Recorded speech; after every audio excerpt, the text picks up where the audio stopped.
श्री राधा रमण हरि गोविंद जय जय।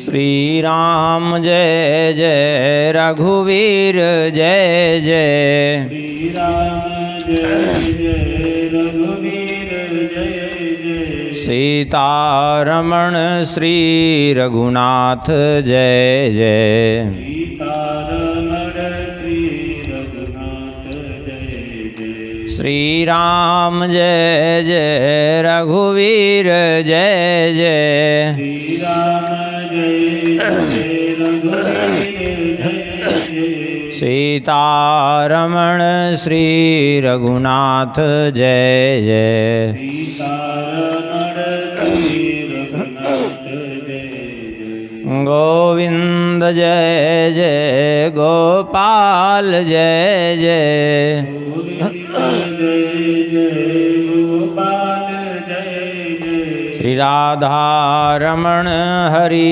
गोविंद जय जय। राधारमण हरि गोविंद जय जय। श्री राधा रमण हरि गोविंद जय जय। राधारमण हरि गोविंद जय जय। श्री वृंदावन बिहारी लाल की। श्री राधा श्याम सुंदर भगवान की जय। श्री सीतारामचंद्र भगवान की जय। श्री सिद्धि सदन बिहारी बिहारिणी जू की। श्री हृदय बिहारी बिहारिणी जू की। श्री कनक भवन बिहारी बिहारिणी जू की। श्री हनुमान जी महाराज की जय। श्री भागवत भगवान की जय। श्री सुखदेव भगवान की जय। श्री व्यास भगवान की जय। श्री सद्गुरुदेव भगवान की जय। सब संतन की, सब भक्तन की, सब विप्रन की जय। गौ माता की, सत्य सनातन धर्म की जय जय। श्री सीताराम जय जय। श्री राधेश्याम नमः पार्वती पतये हर हर महादेव। हरिशरणम परम मंगलमय परात्पर अखिलेश्वर अकारण करुणा वरुणालय भक्तवांछा कल्पतरु। भगवान की महती कृपा करुणा से भगवान के ही वांग्मय स्वरूप श्रीमद् भागवत जी के माध्यम से भगवान के पवित्र चरित्रों का कथन श्रवण का परम सुंदर सौभाग्य प्राप्त हो रहा है। पूर्व प्रसंग में श्रवण किए भगवान मथुरापुरी पधारे, कंस का वध किया और उद्धव और गोपियों का संवाद भी श्रवण किया। उत्तरार्ध में अब प्रवेश करते हुए भगवान श्री सुखदेव जी कहते हैं, अस्ति हि प्राप्तिस्य कंसस्य महिष्यौ भरतर्षभ। मृते भर्तर्य दुःखार्ते ईयुत स्म पितुर्ग्रहान्। कंस की दो पत्नियां थी जिनका नाम था अस्ति और प्राप्ति। ये ऐसे ही दशा होती है। अभिमान रूपी कंस की दो ही पत्नियां होती हैं। अभिमानी व्यक्ति की क्या जीवन में समस्या रहती है। जैसे कंस की दो पत्नियां, अस्ति माने है, प्राप्ति माने अभी इतना प्राप्त करेंगे। यही दशा होती है अभिमानी जीव की। क्या इतना हमारे पास है, इतना संपत्ति है, इतनी हमारी में पास जमीन है, इतना हमारे पास धन है, इतने हमारे पास लोग हैं। ये क्या है? ये अभिमान। और दूसरा, अभी हमारी इतनी सामर्थ्य है, हम इतना और कर सकते हैं, ये प्राप्त थी। ये है कंस की दो पत्नियां। जब कंस मर गया तो ये भाग करके कहाँ पहुँची? बोले पिता के घर। इसका पिता था मगधराज जरासंध। पित्रे मगधराजाय जरासंधाय दुखिते वेदयाश्चक्रतुः सर्वम आत्मवैधव्य कारणम। जा करके सारी घटना सुनाई अपने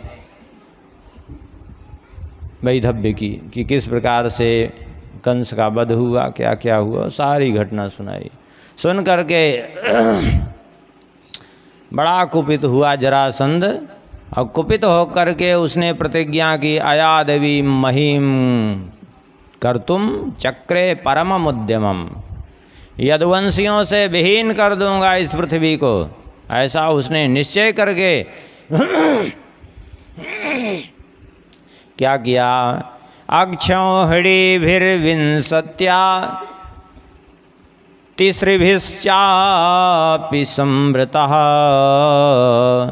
यदुराजधानी मथुरां न्यरुड सर्वतो दिशम।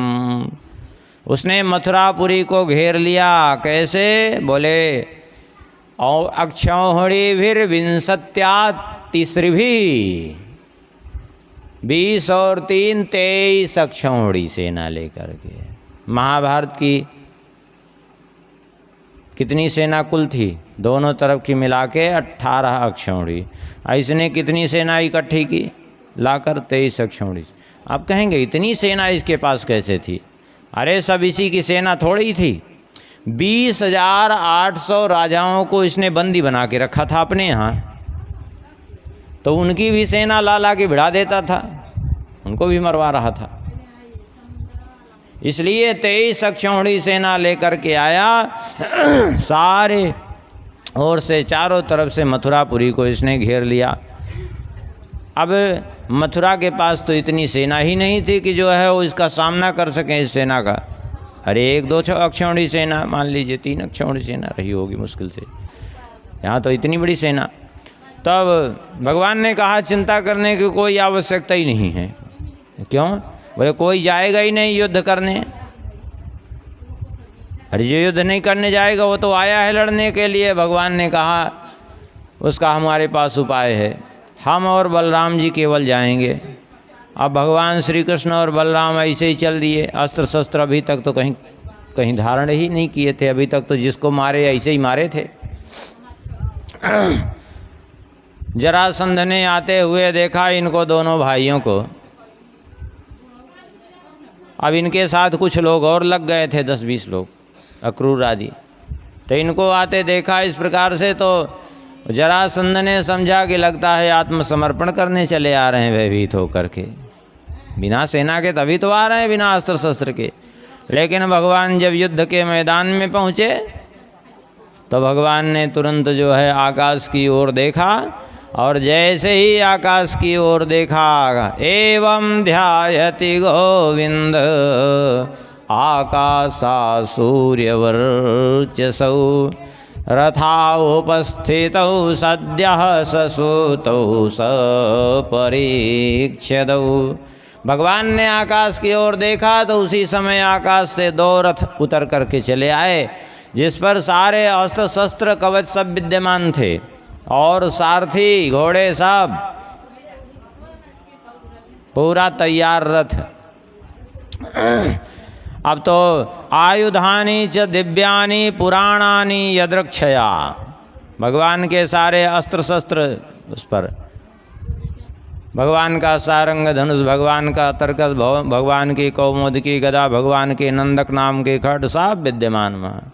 और ऐसे ही बलराम जी के सारे आयुध, उनके धनुष, बाण, हल, मूसल सब विद्यमान थे। अब तो जो है इस प्रकार से भगवान ने बलराम जी से कहा, भैया अब लीजिए रथ आपका आ गया, अब इस रथ पर आरूढ़ होइए और अब सेना का सामना कीजिए, शत्रु सेना का संहार कीजिए इस रथ पर सवार होकर के, और स्वजनों को बचाइए। सुन करके बलराम जी भी बड़े प्रसन्न हुए। भगवान श्री कृष्ण को देख करके जरासंध बड़ा कुपित हुआ, क्रोध में आकर के उसने कहा, अरे नत्तया योद्धुमिच्छामि बाले नैके न लज्जया। अरे तुम तो अभी बालक हो, तुमसे तो युद्ध करने की भी हमें इच्छा नहीं हो रही, लज्जा लग रही है। लेकिन गुप्तेन हि त्वया मंद नायोस्य याहि बंधुहन, इसलिए तुम मेरे सामने से भाग जाओ। यद्यपि तुम अपने मामा के हत्यारे हो, कंस के हत्यारे हो, फिर भी तुम्हें देख करके मेरे मन में युद्ध की इच्छा नहीं हो रही, क्योंकि तुम तो अभी बालक हो।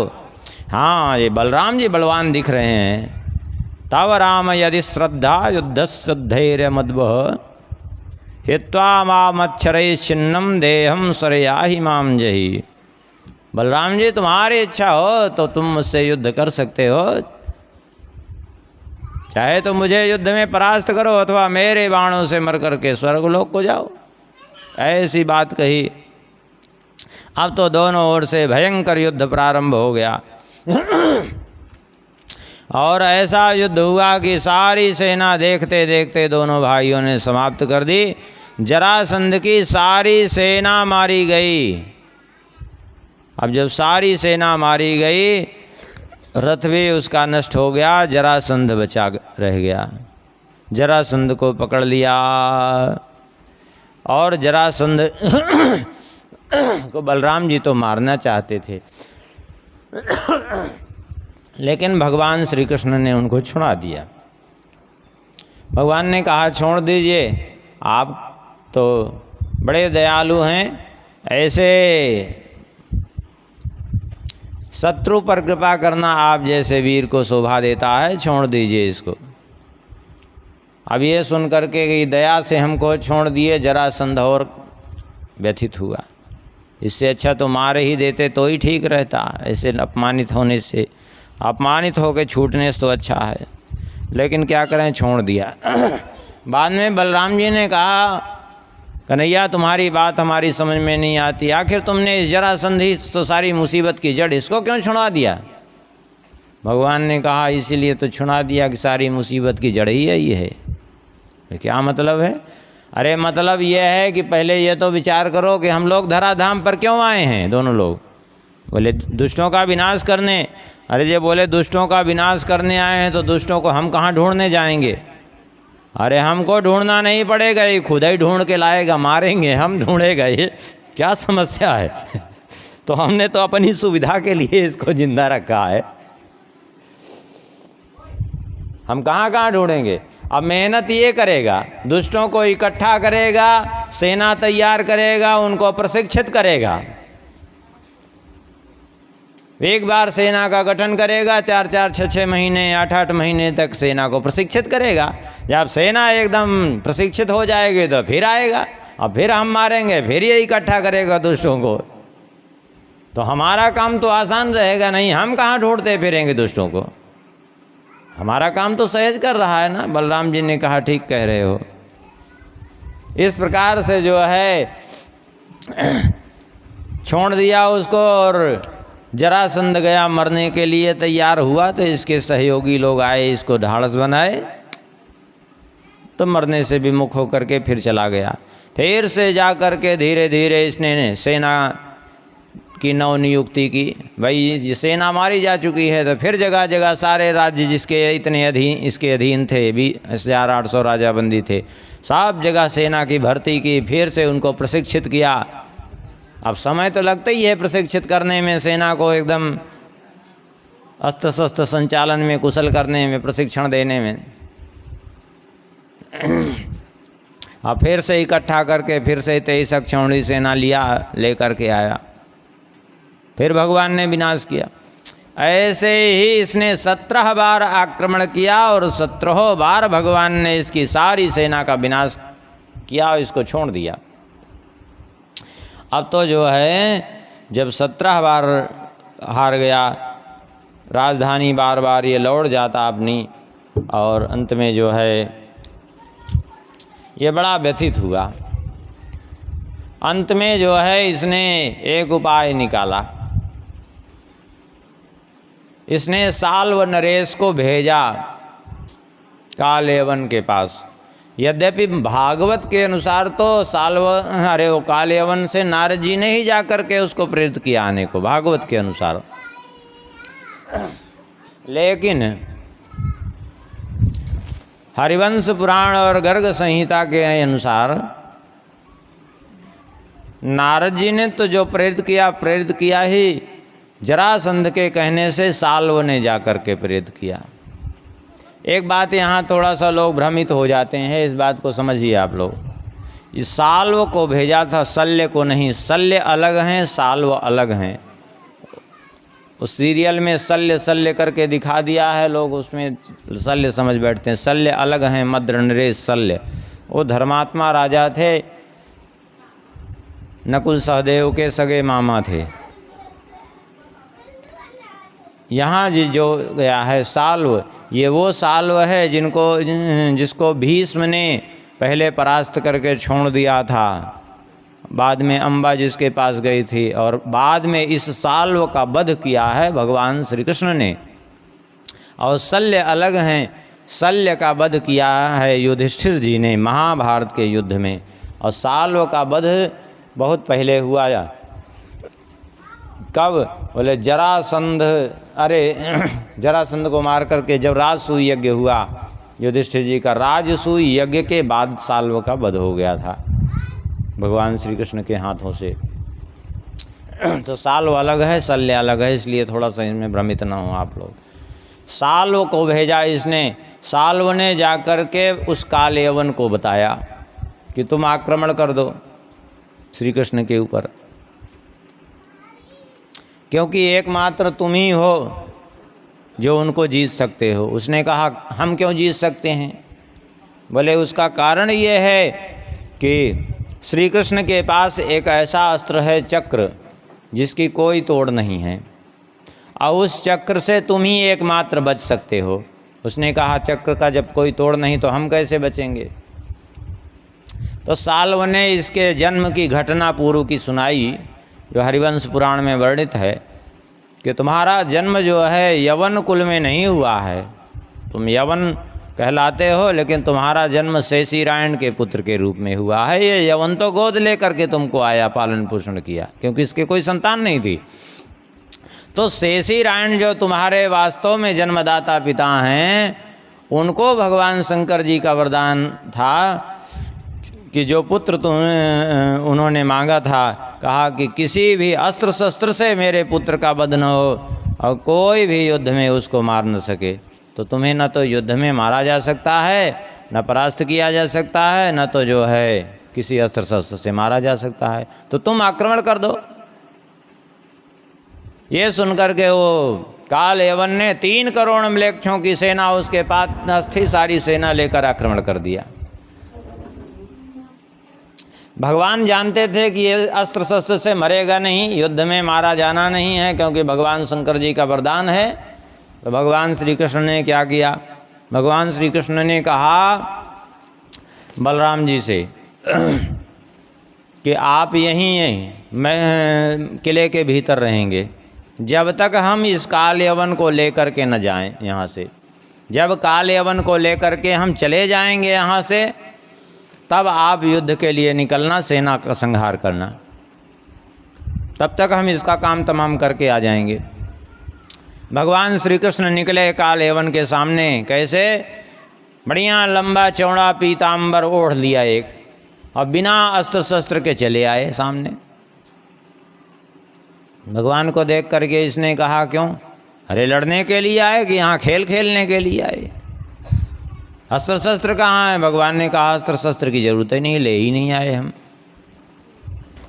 तभी लड़ोगे कैसे? बोले ऐसे ही लड़ेंगे, तुमसे क्या करना है? ऐसे नहीं लड़ सकते क्या तुम? तुम्हारे पास सामर्थ्य नहीं? बोले है क्यों नहीं सामर्थ्य? चलो चलो ऐसे ही लड़ लो। भगवान ने कहा लज्जा नहीं आई तुमको? क्या मतलब है? अरे लड़ने आए फिर लज्जा कैसी? बोले लज्जा इस बात की तुम्हारे पास 3 करोड़ की सेना, हमारे पास एक भी सैनिक नहीं है, तो कहाँ बराबरी हुई? अरे उसने कहा तो हमने कहाँ मना किया आपको सेना लाने से? भगवान ने कहा ऐसा है, हमें सेना की आवश्यकता नहीं। हम ऐसा करते हैं ना कि सेना लड़ने की क्या जरूरत, सेना न लड़े, हम तुम 2 ही लोग लड़े ना। उसने कहा ये बात ठीक है, लेकिन भगवान ने कहा तुम्हारी सेना का हमको विश्वास नहीं है। स्वाभाविक है तुम हारने लगोगे जब हमसे, तो ये तुम्हारी सेना हारते देख करके जबरदस्ती टूट पड़ेगी। बोले नहीं हम मना करेंगे। बोले कुछ नहीं, तुम्हारी बात कौन मानेगा।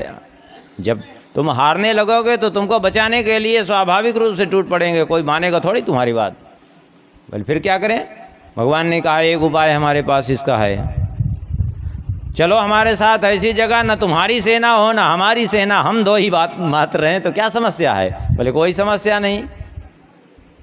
भगवान ने कहा यदि तुम्हें डर लगता हो तो मत चलो। बोले बिल्कुल डर नहीं लगता, हम चलेंगे जहाँ कहोगे वहीं चलेंगे। भगवान ने कहा चलो। भगवान तो चाहते थे इसको बात में फंसा करके ले जाना इसको वहाँ से युद्ध क्षेत्र से। अब भगवान वही किए, ले गए उसको। अब भगवान उधर ही बढ़ते गए जहाँ मुचकुंद जी एक गुफा में लेटे हुए थे।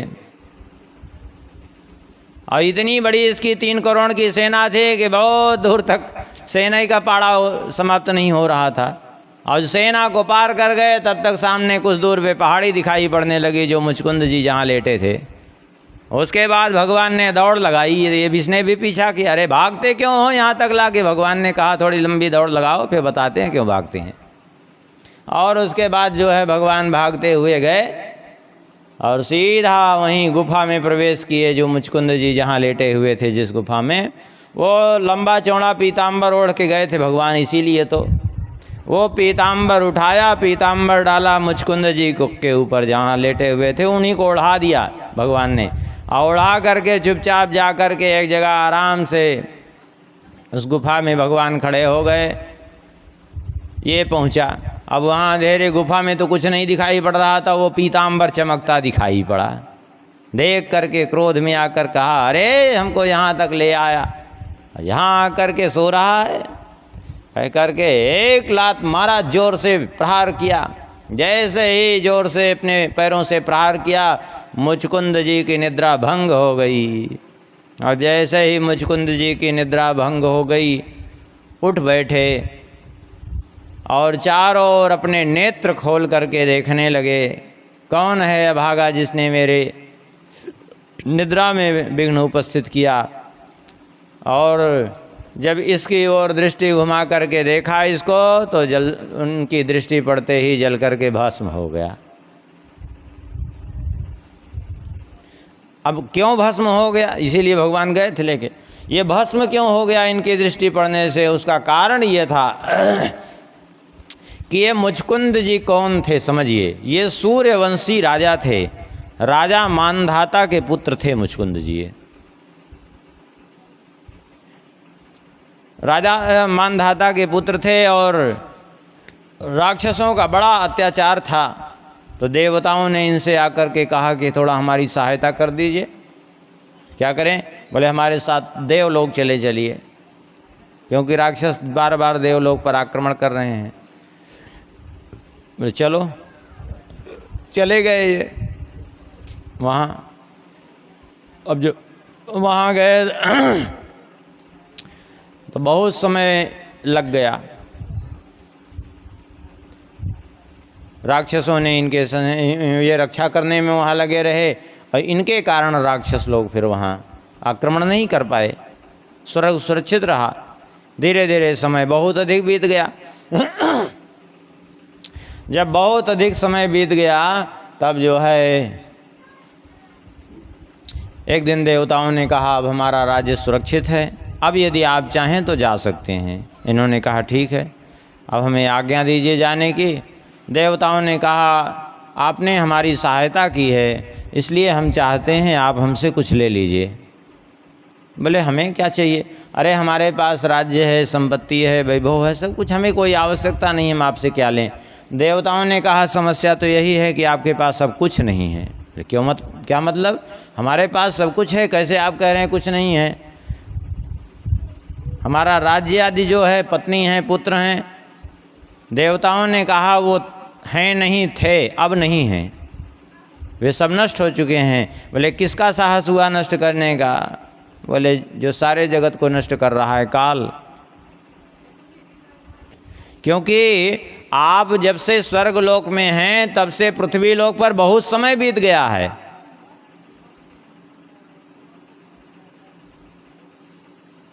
स्वर्गलोक में आप यहाँ हैं, पृथ्वी लोक पे बहुत लंबा समय बीत गया है।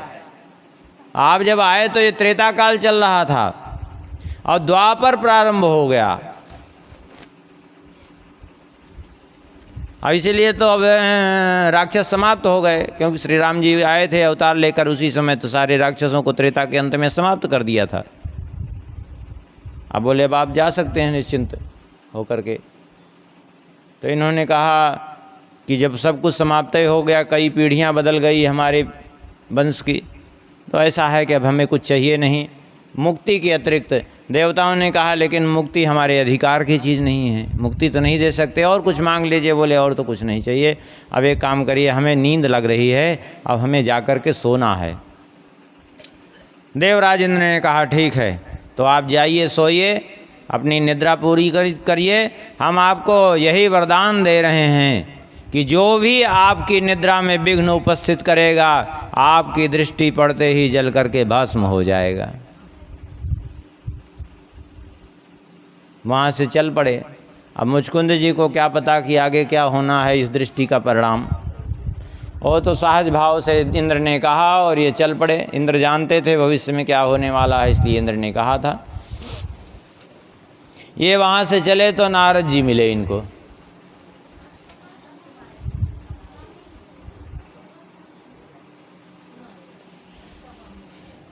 घबराइए नहीं, इससे कुछ नहीं होगा। नारद जी मिले। नारद जी ने कहा ऐसा है कि आपको नींद लग रही है, हम एक आपको उपाय बताते हैं, आपकी निद्रा भी योग निद्रा में बदल जाएगी। बोले क्या?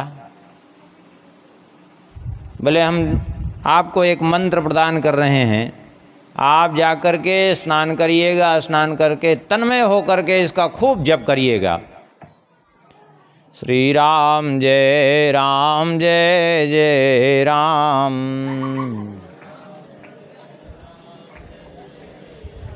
श्री राम जय जय राम,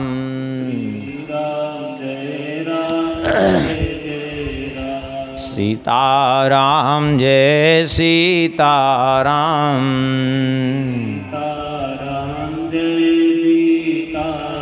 सीताराम जय सीताराम,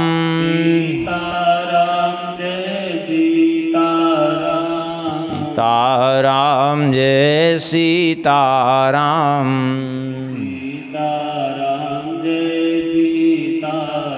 श्री सीतारामचंद्र भगवान की।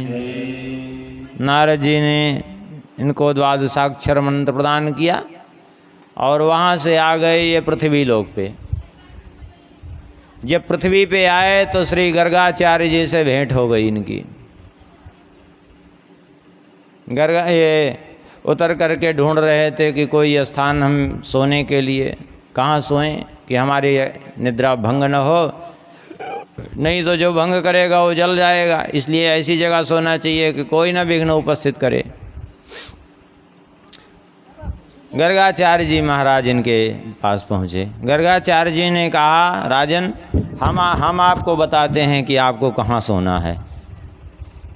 गर्गाचार्य जी भविष्य में क्या होना था वो सब कुछ जानते थे।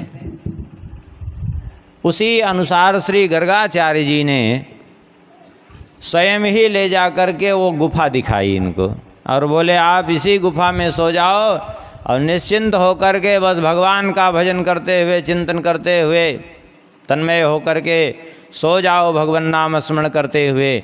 जब जगोगे तो तुम्हें भगवान का दर्शन प्राप्त हो जाएगा। कह करके गर्गाचार्य जी चले गए और ये जा कर के जो है वहीं सो गए। अब ये कहाँ सोए थे? एक धौलपुर की जो है गुफा है, पहाड़ में बड़ी लंबी गुफा है। कुछ लोगों की मान्यता है वहीं, अधिकतर लोगों की मान्यता है कि वहीं सोए थे। कुछ गिने चुने लोगों की मान्यता ऐसी भी है कि एक गुफा यहाँ ब्रजमंडल में ही है, आदिबद्री के पास। वहाँ भी एक लंबी गुफा है, यद्यपि उस गुफा में कोई अभी जाता नहीं है, कब से बंद है भगवान जाने। गुफा तो खुली है लेकिन कोई भीतर उसके प्रवेश नहीं करता, इतनी गहरी गुफा है वो। कुछ लोगों की, गिने चुने लोगों की मान्यता वहाँ है। अधिकतर ये मान्यता है कि धौलपुर की गुफा में जो है, पहाड़ में वहाँ गुफा है, उसको मानते हैं लोग। वहीं पर जो है सोए थे, भस्म हो गया ये। इसी कारण से इनकी दृष्टि पड़ते ही भस्म हो गया। और इसीलिए भगवान ले गए थे कि अस्त्र शस्त्र से तो मरना नहीं है, युद्ध में मरना नहीं है, युद्ध में परास्त होना नहीं है, तो ऐसे तो मर सकता है, दृष्टि पड़ने से तो भस्म हो ही सकता है। भस्म हो गया। भगवान वहाँ से लौट करके आए, बलराम जी के साथ मिलकर के सारे उस काल यवन की सेना का विनाश किया है। पूरी म्लेच्छ सेना थी, उसका विनाश करके और उसके बाद भगवान ने अपनी सेना को, द्वारिका वासियों को, सबको कहा कि बाप लोग यहाँ से द्वारिका जाएं। सबको द्वारिका भेज दिया भगवान ने। इधर सबको द्वारिका भेजा, तब तक उधर से जरासंध फिर से 23 अक्षौणी सेना इकट्ठा कर चुका था। और 23 अक्षौणी सेना लेकर के उसने फिर आक्रमण किया। लेकिन इस बार बड़ी विचित्र लीला की उसने। क्या? उसने युद्ध में आने से पूर्व ब्राह्मणों को बुला करके बैठा दिया, तुम हमारे लिए विजय यज्ञ करो और निश्चित हमारी विजय होनी ही चाहिए, हमें पराजय नहीं स्वीकार है। इस प्रकार से विजय यज्ञ के लिए बैठा करके वो चला आया। अब ब्राह्मणों ने सोचा ये कैसे, भगवान को भला कौन जीत सकता है, लेकिन फिर भी ब्राह्मणों ने कहा जाओ ठीक है, आप विजय यज्ञ कर रहे हैं तो जो भी होगा भगवान की इच्छा से होगा। तो भगवान ने उस यज्ञ का, ब्राह्मणों का मान रखने के लिए जानबूझ करके भगवान रण छोड़ करके बलराम जी के साथ भाग खड़े हुए। भगवान का एक नाम ही पड़ गया, रण छोड़। भगवान ने इसलिए युद्ध से भागना स्वीकार किया कि भगवान ने विचार किया यदि युद्ध से नहीं भागते हैं तो निश्चित रूप से और ब्राह्मण लोग जो यज्ञ कर रहे हैं वो विफल माना जाएगा, और विफल माना जाएगा तो ब्राह्मणों का भी अपमान होगा, और ये जो है जा कर के फिर ब्राह्मणों को कहेगा कि हमारा यज्ञ सफल क्यों नहीं हुआ। इसलिए जो है जानबूझ करके भगवान युद्ध क्षेत्र से भागे। सेना को अपनी पहले ही हटा दिया था। दोनों भाई जब भागे, दक्षिण दिशा की ओर भागे। जब दक्षिण दिशा की ओर भागे तो इसने सारी सेना के साथ पीछा किया भगवान का। आगे आगे भगवान श्री कृष्ण बलराम जी, पीछे पीछे इसकी सारी सेना भागी चली जा रही है। रास्ते में परशुराम जी मिले। परशुराम जी ने कहा हमें मालूम है कि आपको कहाँ चलना चाहिए, चलिए हमारे साथ। अब अभी तक तो थे श्री कृष्ण बलराम, अब परशुराम जी हो गए। तीनों लोग चल रहे हैं दक्षिण दिशा की ओर आगे आगे। गोमंतक पर्वत पर, जिसको प्रवर्षण गिर भी कहते हैं, वहीं ले गए, उसी के ऊपर चढ़ गए तीनों। और उसके बाद परशुराम जी ने कहा हमारा जो उद्देश्य था यहाँ तक आपको लाना, हमारा पूरा हो गया, अब हमें जाने की आज्ञा दीजिए। कह करके परशुराम जी ने वहाँ से सीधी लंबी छलांग मारी, महेंद्रगिरी पर पहुँचे। क्योंकि उनको अव्याहत गति प्राप्त है। परशुराम जी तो एक क्षण में कहीं भी पहुँच जाते हैं। वो वहाँ से महेंद्रगिरी पहुँचे और श्री कृष्ण बलराम उसी पर्वत पर थे। तब तक चारों ओर से घेरवा लिया सेना से, और जितने आसपास जंगल थे उनसे कटवा कटवा करके लकड़ियाँ आग लगवा दी पूरे पहाड़ में। सारा पहाड़ धू धू करके जलने लगा। कई दिनों तक प्रतीक्षा करता रहा। उसके बाद फिर वहाँ से अपनी पुरी को वापस आ गया। इधर बलराम जी ने देखा सारा पहाड़ जल रहा है, बड़े बड़े जीव जंतु मर गए। तब बलराम जी कुपित होकर के कूद पड़े सेना के मध्य में और सेना का विनाश प्रारंभ किया। तो श्री कृष्ण भी कूद पड़े और जो जरासंध की बची खुची सेना थी, सारी सेना का विनाश करके भगवान श्री कृष्ण चले गए द्वारिकापुरी को। जरासंध ये सोच रहा था कि लगता है उसी गोमंतक पर्वत पर जल करके भस्म हो गए। वो यही चक्कर में था। भगवान द्वारिका पधारे।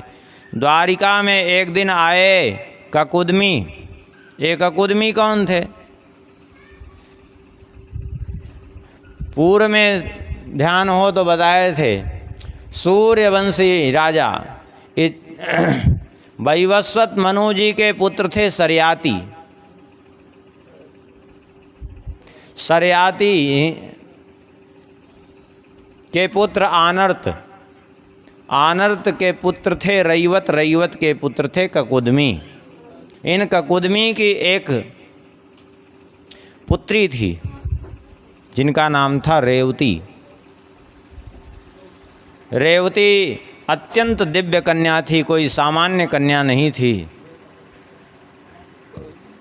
इसके लिए योग्य कोई वर पृथ्वी पर नहीं था। तो ककुदमी ने सोचा चलकर ब्रह्मा जी से पूछें कि हमारी पुत्री के योग्य कौन सा वर आपने चयन किया है, किसको लिखा है हमारी पुत्री के भाग्य में।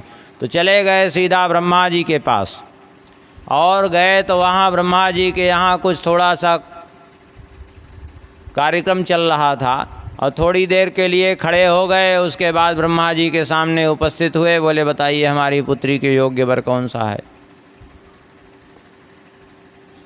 सुन करके ब्रह्मा जी ने कहा, जब से तुम यहाँ आए हो ना, कितना समय बीता मालूम है?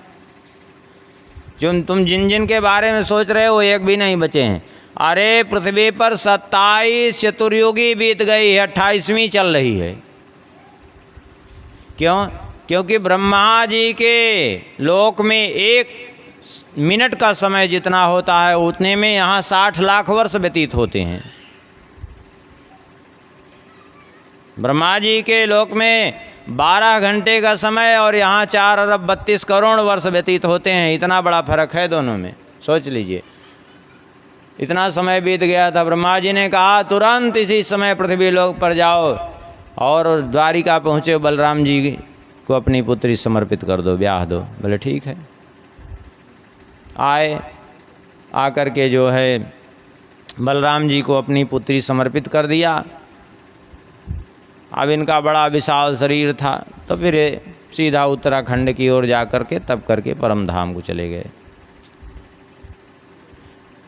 इधर जो है एक दिन की बात है, बलराम जी का तो विवाह हो गया। एक दिन श्री कृष्ण के पास एक ब्राह्मण आए संदेश लेकर के। किसका संदेश था? बोले इस संदेश था रुक्मिणी जी का।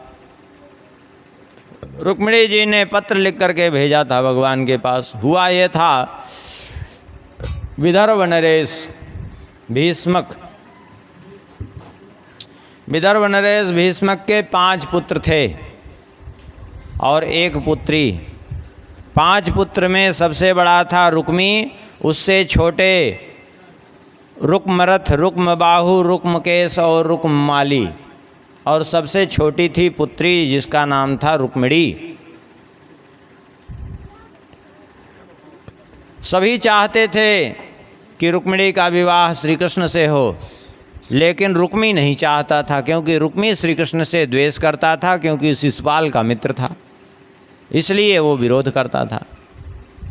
यद्यपि हरिवंश महापुराण के अनुसार यदि देखा जाए तो हरिवंश पुराण में वर्णन है, एक बार पहले भी इन्होंने रुक्मिणी जी का स्वयंवर का आयोजन किया था, तो भगवान ने जाकर मना कर दिया था श्री कृष्ण ने कि ये स्वयंवर तुम नहीं कर सकते। बोले क्यों नहीं कर सकते? बोले इसलिए नहीं कर सकते क्योंकि रुक्मिणी तुम्हारी जो पुत्री है वो लक्ष्मी जी के अंश से प्रादुर्भूत है, स्वयं लक्ष्मी जी ही हैं, और मेरे अतिरिक्त ये किसी को नहीं वर्ण कर सकती हैं, और मैं अभी विवाह नहीं कर सकता हूँ, इसलिए कि अभी हमारे बड़े भैया बलराम जी अविवाहित हैं, इसलिए मैं विवाह नहीं कर सकता हूँ, तो अभी स्वयंवर निरस्त कर दो। तो विदर्भ नरेश भीष्मक जी ने उसी समय स्वयंवर निरस्त भी कर दिया था। वो चाहते भी थे कि हमारी पुत्री का विवाह हो श्री कृष्ण से ही, और इनके 4 पुत्र भी चाहते थे, केवल एकमात्र रुक्मी था जो नहीं चाहता था, बाकी सभी चाहते थे। सारी प्रजा भी चाहती थी वहाँ की कि श्री कृष्ण के साथ विवाह हो। सभी बार बार इस बात पर जोर देते, रुक्मी बड़ा कुपित हुआ, उसने सोचा कि कहीं फिर से कोई विघ्न न उपस्थित हो। ऐसा निश्चय करके उसने शिशुपाल से कहा, तुम एक काम करो, बारात लेकर के आ जाओ, यहीं तिलक चढ़ेगा, यहीं विवाह होगा, और सेना लेकर के आना जिससे कि श्री कृष्ण कदाचित यहाँ आकर के आक्रमण करने की चेष्टा करें तो हम लोग मुंह तोड़ जवाब दें उनका। उसने कहा ठीक है। अब तो जो है वो अपनी सेना, जरासंध अपनी सेना लेकर के, बड़े बड़े राजा जरासंध के सहयोगी सब अपनी अपनी सेना लेकर के आए। शिशुपाल की बारात, इधर शिशुपाल की बारात आने वाली थी, इसीलिए रुक्मिणी जी ने पत्र भेजा भगवान के पास। पत्र में क्या लिख के भेजा? आकर के वो ब्राह्मण देव ने पत्र भगवान को प्रदान किया। भगवान ने कहा आप स्वयं पढ़ के सुनाइए इसको। उन्होंने कहा प्रभु आपका व्यक्तिगत पत्र है, हम क्यों सुनाइए इसको। भगवान ने कहा मेरा यही तो स्वभाव है, मैं ब्राह्मणों से ऋषियों से कभी कुछ नहीं छुपाता हूँ, मेरा जीवन कभी किसी से नहीं छुपा है। देखिए लुकाओ छुपाओ वहाँ होता है जहाँ किसी प्रकार का दोष होता है, और जहाँ किसी प्रकार का दोष नहीं वहाँ लुकाओ छुपाओ कोई नहीं होता। एक कामी पुरुष है, कामी पुरुष जो है किसी परिस्त्री से संबंध रखता है तो वो लुकाओ छुपाओ करता है, छुप करके जाएगा। क्यों? क्योंकि वो ये जानता है कि हमारा ये कृत्य निंदित है।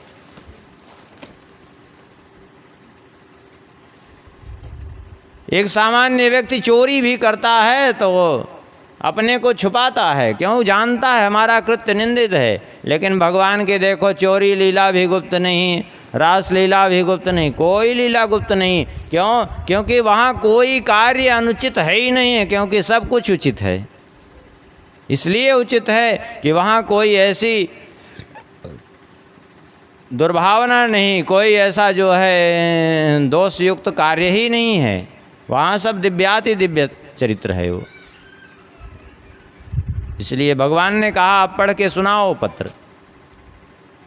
क्या लिखा था उस पत्र में? तब उस ब्राह्मण ने सुना दिया। रुक्मिणी जी ने लिखा था श्रुत्वा गुणान् भुवन सुंदर शृण्वतां ते निर्विश्य कर्ण विवरैर्हरतोऽङ्गतापम् रूपं दृशां दृशिमतामखिलार्थलाभं त्वयि अच्युता विशति चेत्तमपत्रपं मे।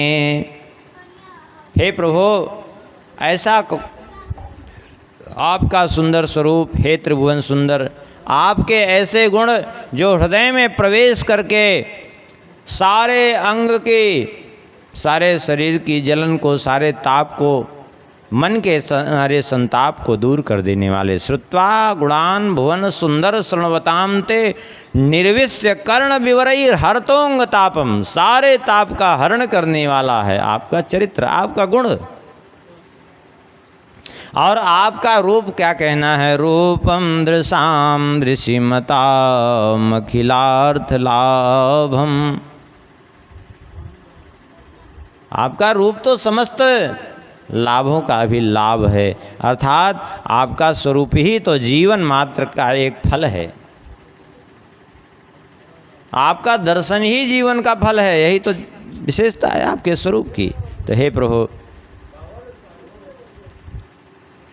हे नाथ, भला बताइए ऐसी स्थिति में का त्वा मुकुंद महती कुलशील रूप विद्यावयो द्रविण धाम विरात्मतुल्यम धीरापतिम कुलवती नवृणीत कन्या कालेन्द्र सिंह नरलोक मनोभिरामम।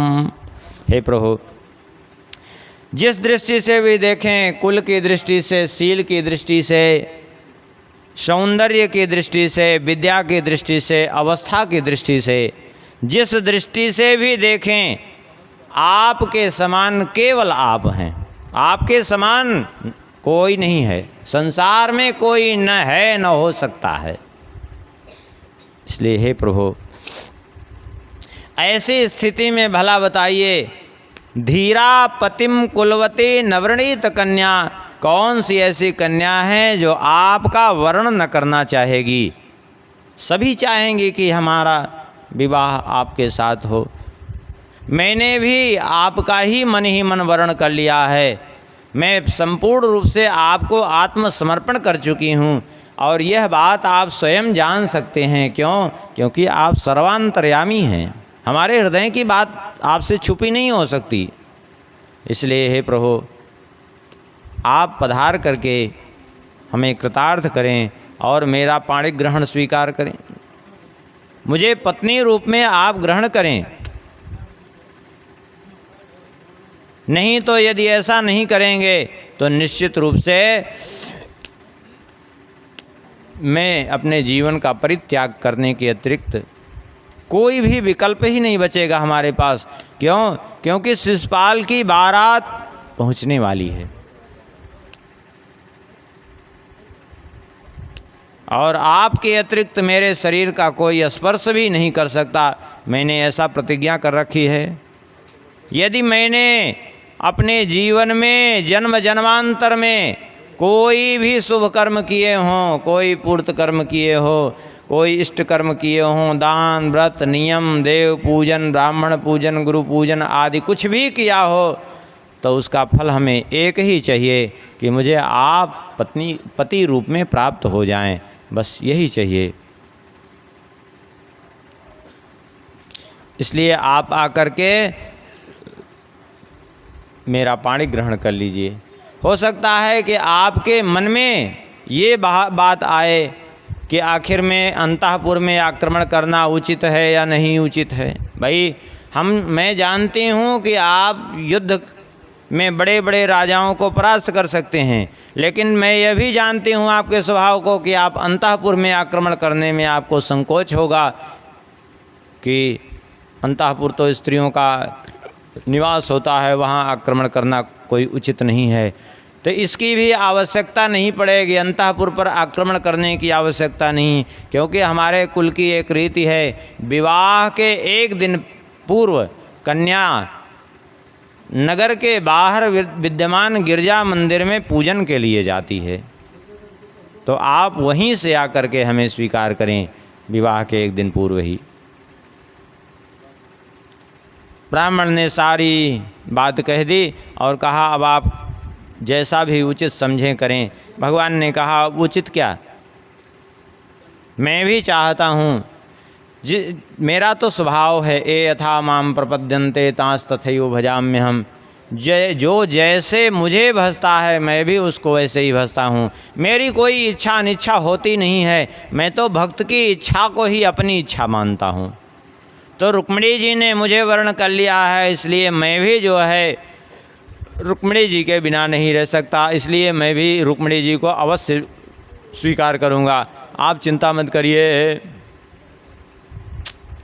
कह करके भगवान ने तुरंत दारुक को बुलाया, अपने सारथी को कहा तुरंत रथ तैयार को, इसी समय हम प्रस्थान करेंगे। क्योंकि परसों विवाह की इला रखी गई है, विवाह की लग्न परसों है, कल तिलक चढ़ना है और कल ही जो है गिरजा मंदिर में पूजन करने के लिए भी जाना है और वहीं से रुक्मिणी जी को लेना है, इसलिए हमें कल पहुंचना ही है। इसलिए आज रात में ही हम निकलेंगे यहाँ से।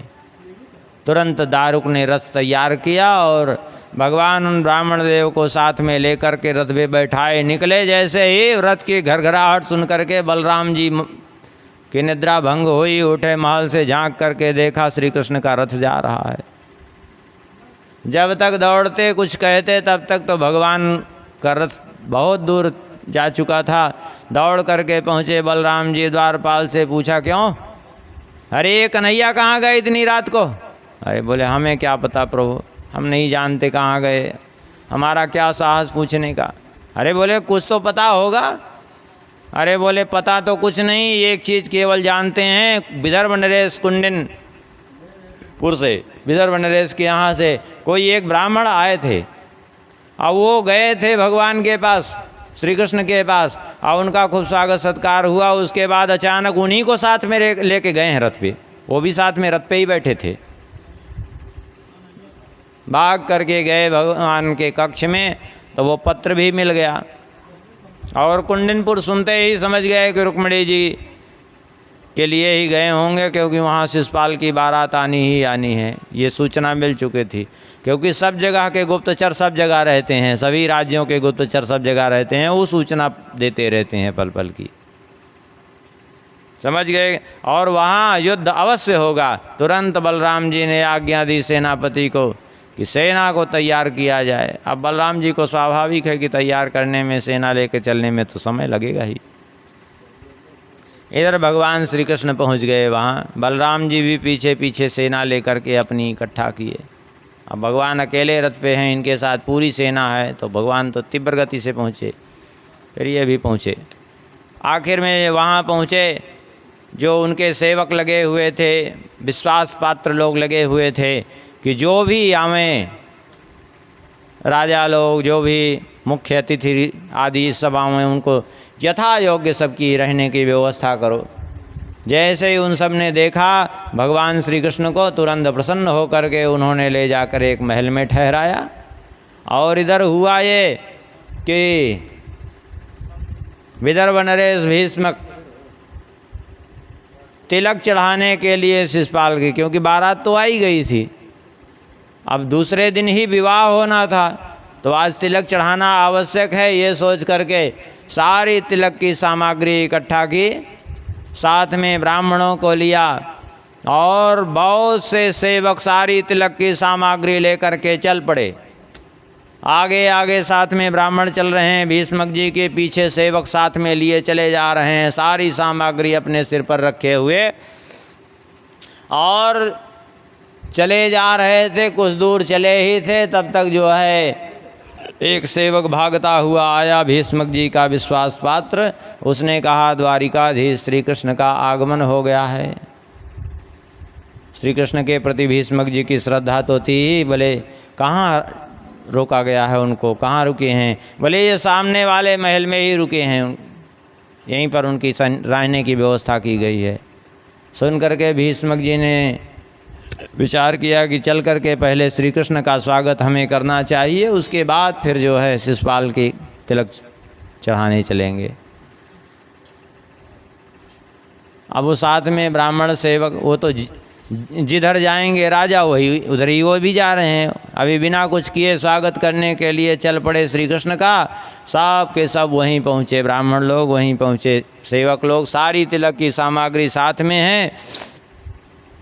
अब वहाँ पहुँचे तो देख करके सभी ब्राह्मण बड़े प्रसन्न हुए और कहने लगे वाह बहुत सुंदर दूल्हा, ऐसे रुक्मिणी के योग्य तो वास्तव में देखा जाए तो वर यही हैं।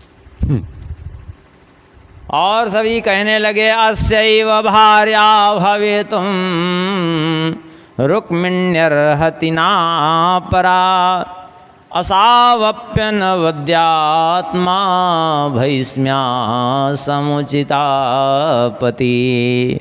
वास्तव में देखा जाए तो रुक्मिणी जी इन्हीं की पत्नी बनने योग्य हैं। वर का एकदम सही चुनाव हुआ है। और सब कहने लगे कोई विघ्न ना उपस्थित हो जाए। सभी ब्राह्मण लोग कहने लगे, सभी सेवक लोग एक ही बात कह रहे हैं। वहाँ उपस्थित सभी लोग कहते हैं किंचित सुचरितम यन्न तेन तुष्टस्त्रिलोककृत अनुगृह्णातु गृह्णातु वैदर्भ्यापाणिमाच्युता। यदि हमने जीवन में कुछ भी पुण्य कर्म किए हैं, कोई भी शुभ कर्म हमसे इस जीवन में अथवा जन्मांतर में बने हों, तो उसका फल हे प्रभु हमें यही दे दीजिए कि बिना किसी विघ्न के इनका विवाह संपन्न हो जाए, रुक्मिणी जी के साथ इनका विवाह संपन्न हो जाए। इस प्रकार से सब कहने लगे। तब तक जो है उन्होंने भीष्मक जी ने संकेत किया थोड़ा श्री कृष्ण का पूजन कार्य प्रारंभ हो। ब्राह्मणों ने चालू किया, सारी सामग्री सेवक थमाते गए और पूजन के कार्य के वहाँ उनका तात्पर्य था पूजन कार्य से स्वागत सत्कार कोई आया है तो उसका बढ़िया पूजन हो जाए, स्वागत सत्कार हो जाए। लेकिन वो तो ब्राह्मण लोग मंत्र पढ़ रहे थे, सेवक सब सारी सामग्री थमाते गए, उठा उठा करके पूरी तिलक चढ़ गई।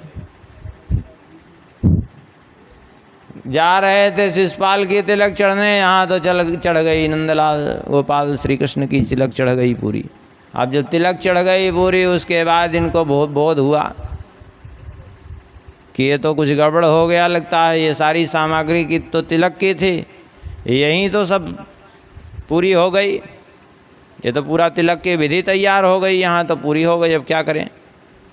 लेकिन सोचा कोई बात नहीं, चल करके हमें तो फिर से सामग्री इकट्ठा करनी है, क्योंकि तिलक तो निश्चित है शिषपाल के साथ, विवाह तो निश्चित है शिषपाल के साथ, और मैं रुक्मी का विरोध कर नहीं सकता।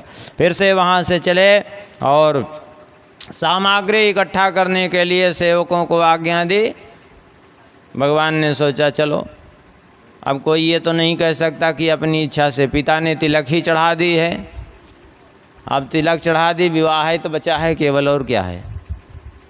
भगवान वहाँ से निकले, सीधा पहुँचे वहीं गिरजा मंदिर की ओर प्रस्थान किए।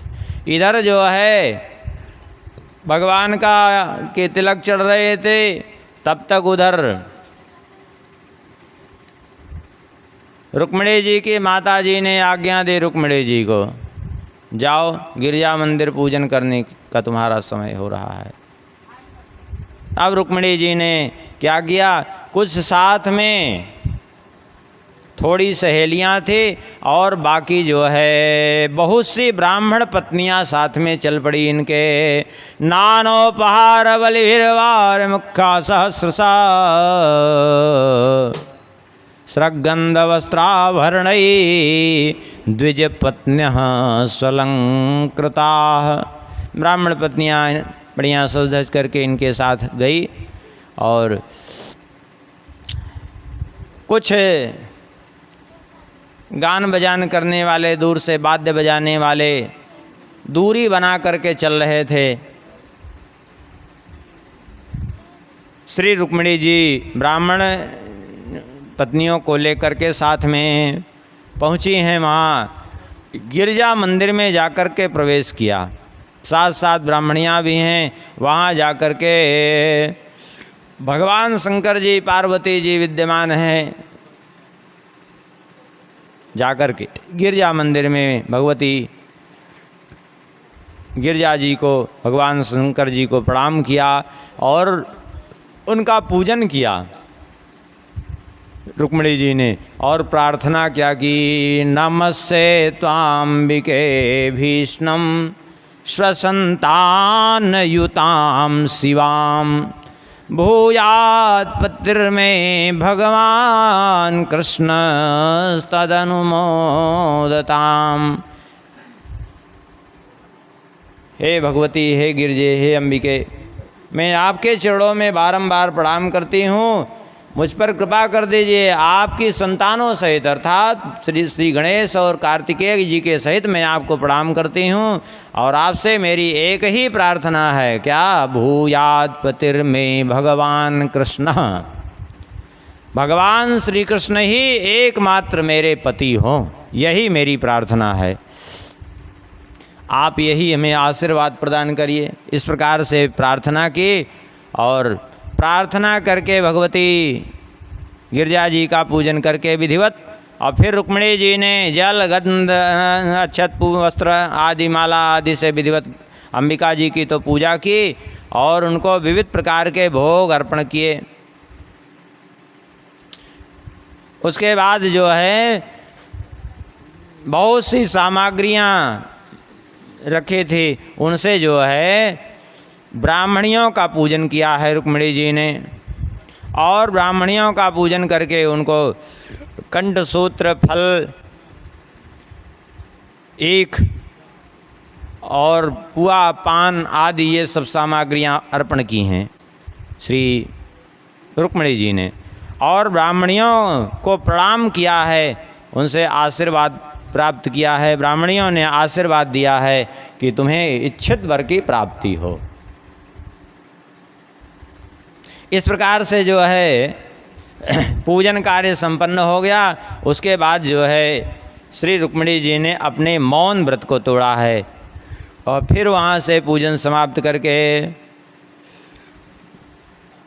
अपनी सहेली का हाथ पकड़े हुए गिरजा मंदिर से बाहर निकली। लेकिन जब गिरजा मंदिर के भीतर गई थी तो साथ में बस जितने आए हैं उतने ही थे। लेकिन जब गिरजा मंदिर से बाहर निकली तो वहाँ का दृश्य ही बदल चुका था। तब तक जब तक पूजन करती रही दृश्य क्या बदल गया? बोले रुक्मी गया था, जैसे ही उसने सुना श्री कृष्ण आए हैं भाग करके गया महल में। पूछा रुक्मिणी कहाँ है? पता चला गिरजा मंदिर पूजन के लिए गई हैं। तो इस भय से कि कहीं श्री कृष्ण ले न जाएं रुक्मिणी को, तो उसने तुरंत अपनी सेना लगा दी, चारों ओर से गिरजा मंदिर को घिरवा लिया। जाओ कहीं से भी श्री कृष्ण रुक्मिणी जी को न ले जाने पावे, इस बात का अच्छी प्रकार से ध्यान रखो। इसलिए सारी सेना लगा दी, वहाँ घिरवा लिया। रुक्मिणी जी ने देखा कि वहाँ श्री कृष्ण तो कहीं नहीं दिखाई पड़ रहे हैं, दिखाई पड़ रही है सेना ही सेना है इतनी बड़ी। रुक्मिणी जी समझ गई कि ये सब रुक्मी की करामात है। तो रुक्मिणी जी ने क्या किया? आखिर हैं तो भगवती माया हैं कि नहीं रुक्मिणी जी। रुक्मिणी जी ने याम वीक्षतेन्द्रपतयस्तदुदारहास व्रीडावलोक हृत चेतस उज्झितास्त्रा पेतुच्छितौ गजरथा स्वगतिर्विमूढ़ा यात्राक्षलेन हरैर्पयतीं स्वशोभाम्। रुक्मिणी जी ने उन सैनिकों को देख करके थोड़ा सा अपने होठों पर मंद मुस्कान लाई और इनकी मुस्कान में ही तो माया है। जैसे ही थोड़ा सा मुस्कुराई वैसे ही सब ऐसे माया से प्रभावित हो गए जितने सैनिक थे, जो जहाँ हैं ऐसे ही भद्द भद्द नीचे भूमि पर गिरे जा रहे हैं जड़वत हो करके। हाथी पर थे, हाथी से चले आ रहे हैं नीचे। पेतु छितौ गज रथा स्वगते विमूढ़ा, रथ पर थे, रथ से नीचे गिर रहे हैं, हाथी से घोड़े से नीचे भद्द भद्द गिर रहे हैं। लेकिन फिर भी ऐसे वे जो है मोह में पड़ गए हैं कि उनको कुछ सूझ ही नहीं रहा है कि हमें करना क्या है, हम करने क्या आए हैं यहाँ। माया से प्रभावित हो गए हैं, केवल देखे जा रहे हैं बस रुक्मिणी जी को। तब तक भगवान श्री कृष्ण आए और भगवान श्री कृष्ण ने देखते देखते रुक्मिणी जी का हाथ पकड़ा, रथ पर बिठाया, शंख बजाया, लेके चले जा रहे हैं भगवान। अब शंख बजाए भगवान तो उधर शिशुपाल और रुक्मी को तो लगा हो गया हरण। भागा रुक्मी वहाँ से, श्री कृष्ण लिए चले जा रहे हैं। और वो सैनिक जितने हैं ना, वो इतने माया से वशीभूत हैं कि वो रुक्मिणी जी के उस माया के प्रभाव से कि उनको कुछ सूझ नहीं रहा है। वो देख रहे हैं, भगवान को देखकर प्रशंसा कर रहे हैं, क्या बढ़िया जोड़ी है, अद्भुत स्वरूप है दोनों का। तब तक रुक्मी आया, रुक्मी ने कहा रुक्मिणी कहाँ गई? बोले वो जा तो रही हैं। बोले मूर्ख हो, जब जा ही रही तुम लोगों को यहाँ खड़ा क्यों किया था हमने? तुम लोगों को ले जाने के लिए खड़ा किया था कि ले जाए कोई? किस लिए खड़ा किया था कि रक्षा करो, तुम लोग आक्रमण करो। जैसे ही उसने कहा सारी सेना इनके पीछे पड़ी आक्रमण करने के लिए, और उधर से आ गई तब तक शिशुपाल और जरासंध की सेना। भगवान श्री कृष्ण को घेर लिया चारों ओर से, भगवान ने रथ मोड़ा, युद्ध करने लगे। तब तक बलराम जी अपनी सेना लेकर के पहुँचे। बलराम जी ने कहा कन्हैया चिंता की जरूरत नहीं, हम भी आ गए हैं। भयंकर युद्ध प्रारंभ हो गया, दोनों तरफ से युद्ध हो रहा था। उसी समय भगवान श्री कृष्ण को देख करके बलराम जी ने कहा कन्हैया तुम इसी समय रुक्मिणी जी को लेकर के प्रस्थान करो, मैं इन सब दुष्टों को संभालूंगा। भगवान ने कहा हम आपको छोड़कर नहीं जा सकते। बलराम जी ने कहा कुछ नहीं, मेरी आज्ञा है, मेरी आज्ञा के विपरीत कुछ नहीं बोल सकते तुम। अब भगवान आज्ञा से विवश हो गए, क्योंकि बलराम जी बड़े भैया हैं कृष्णावतार में। और बड़े भैया की आज्ञा माननी है। भगवान रुक्मिणी जी को लेकर के वहाँ से प्रस्थान किए। बलराम जी सारी सेना का विनाश करने में लगे हैं।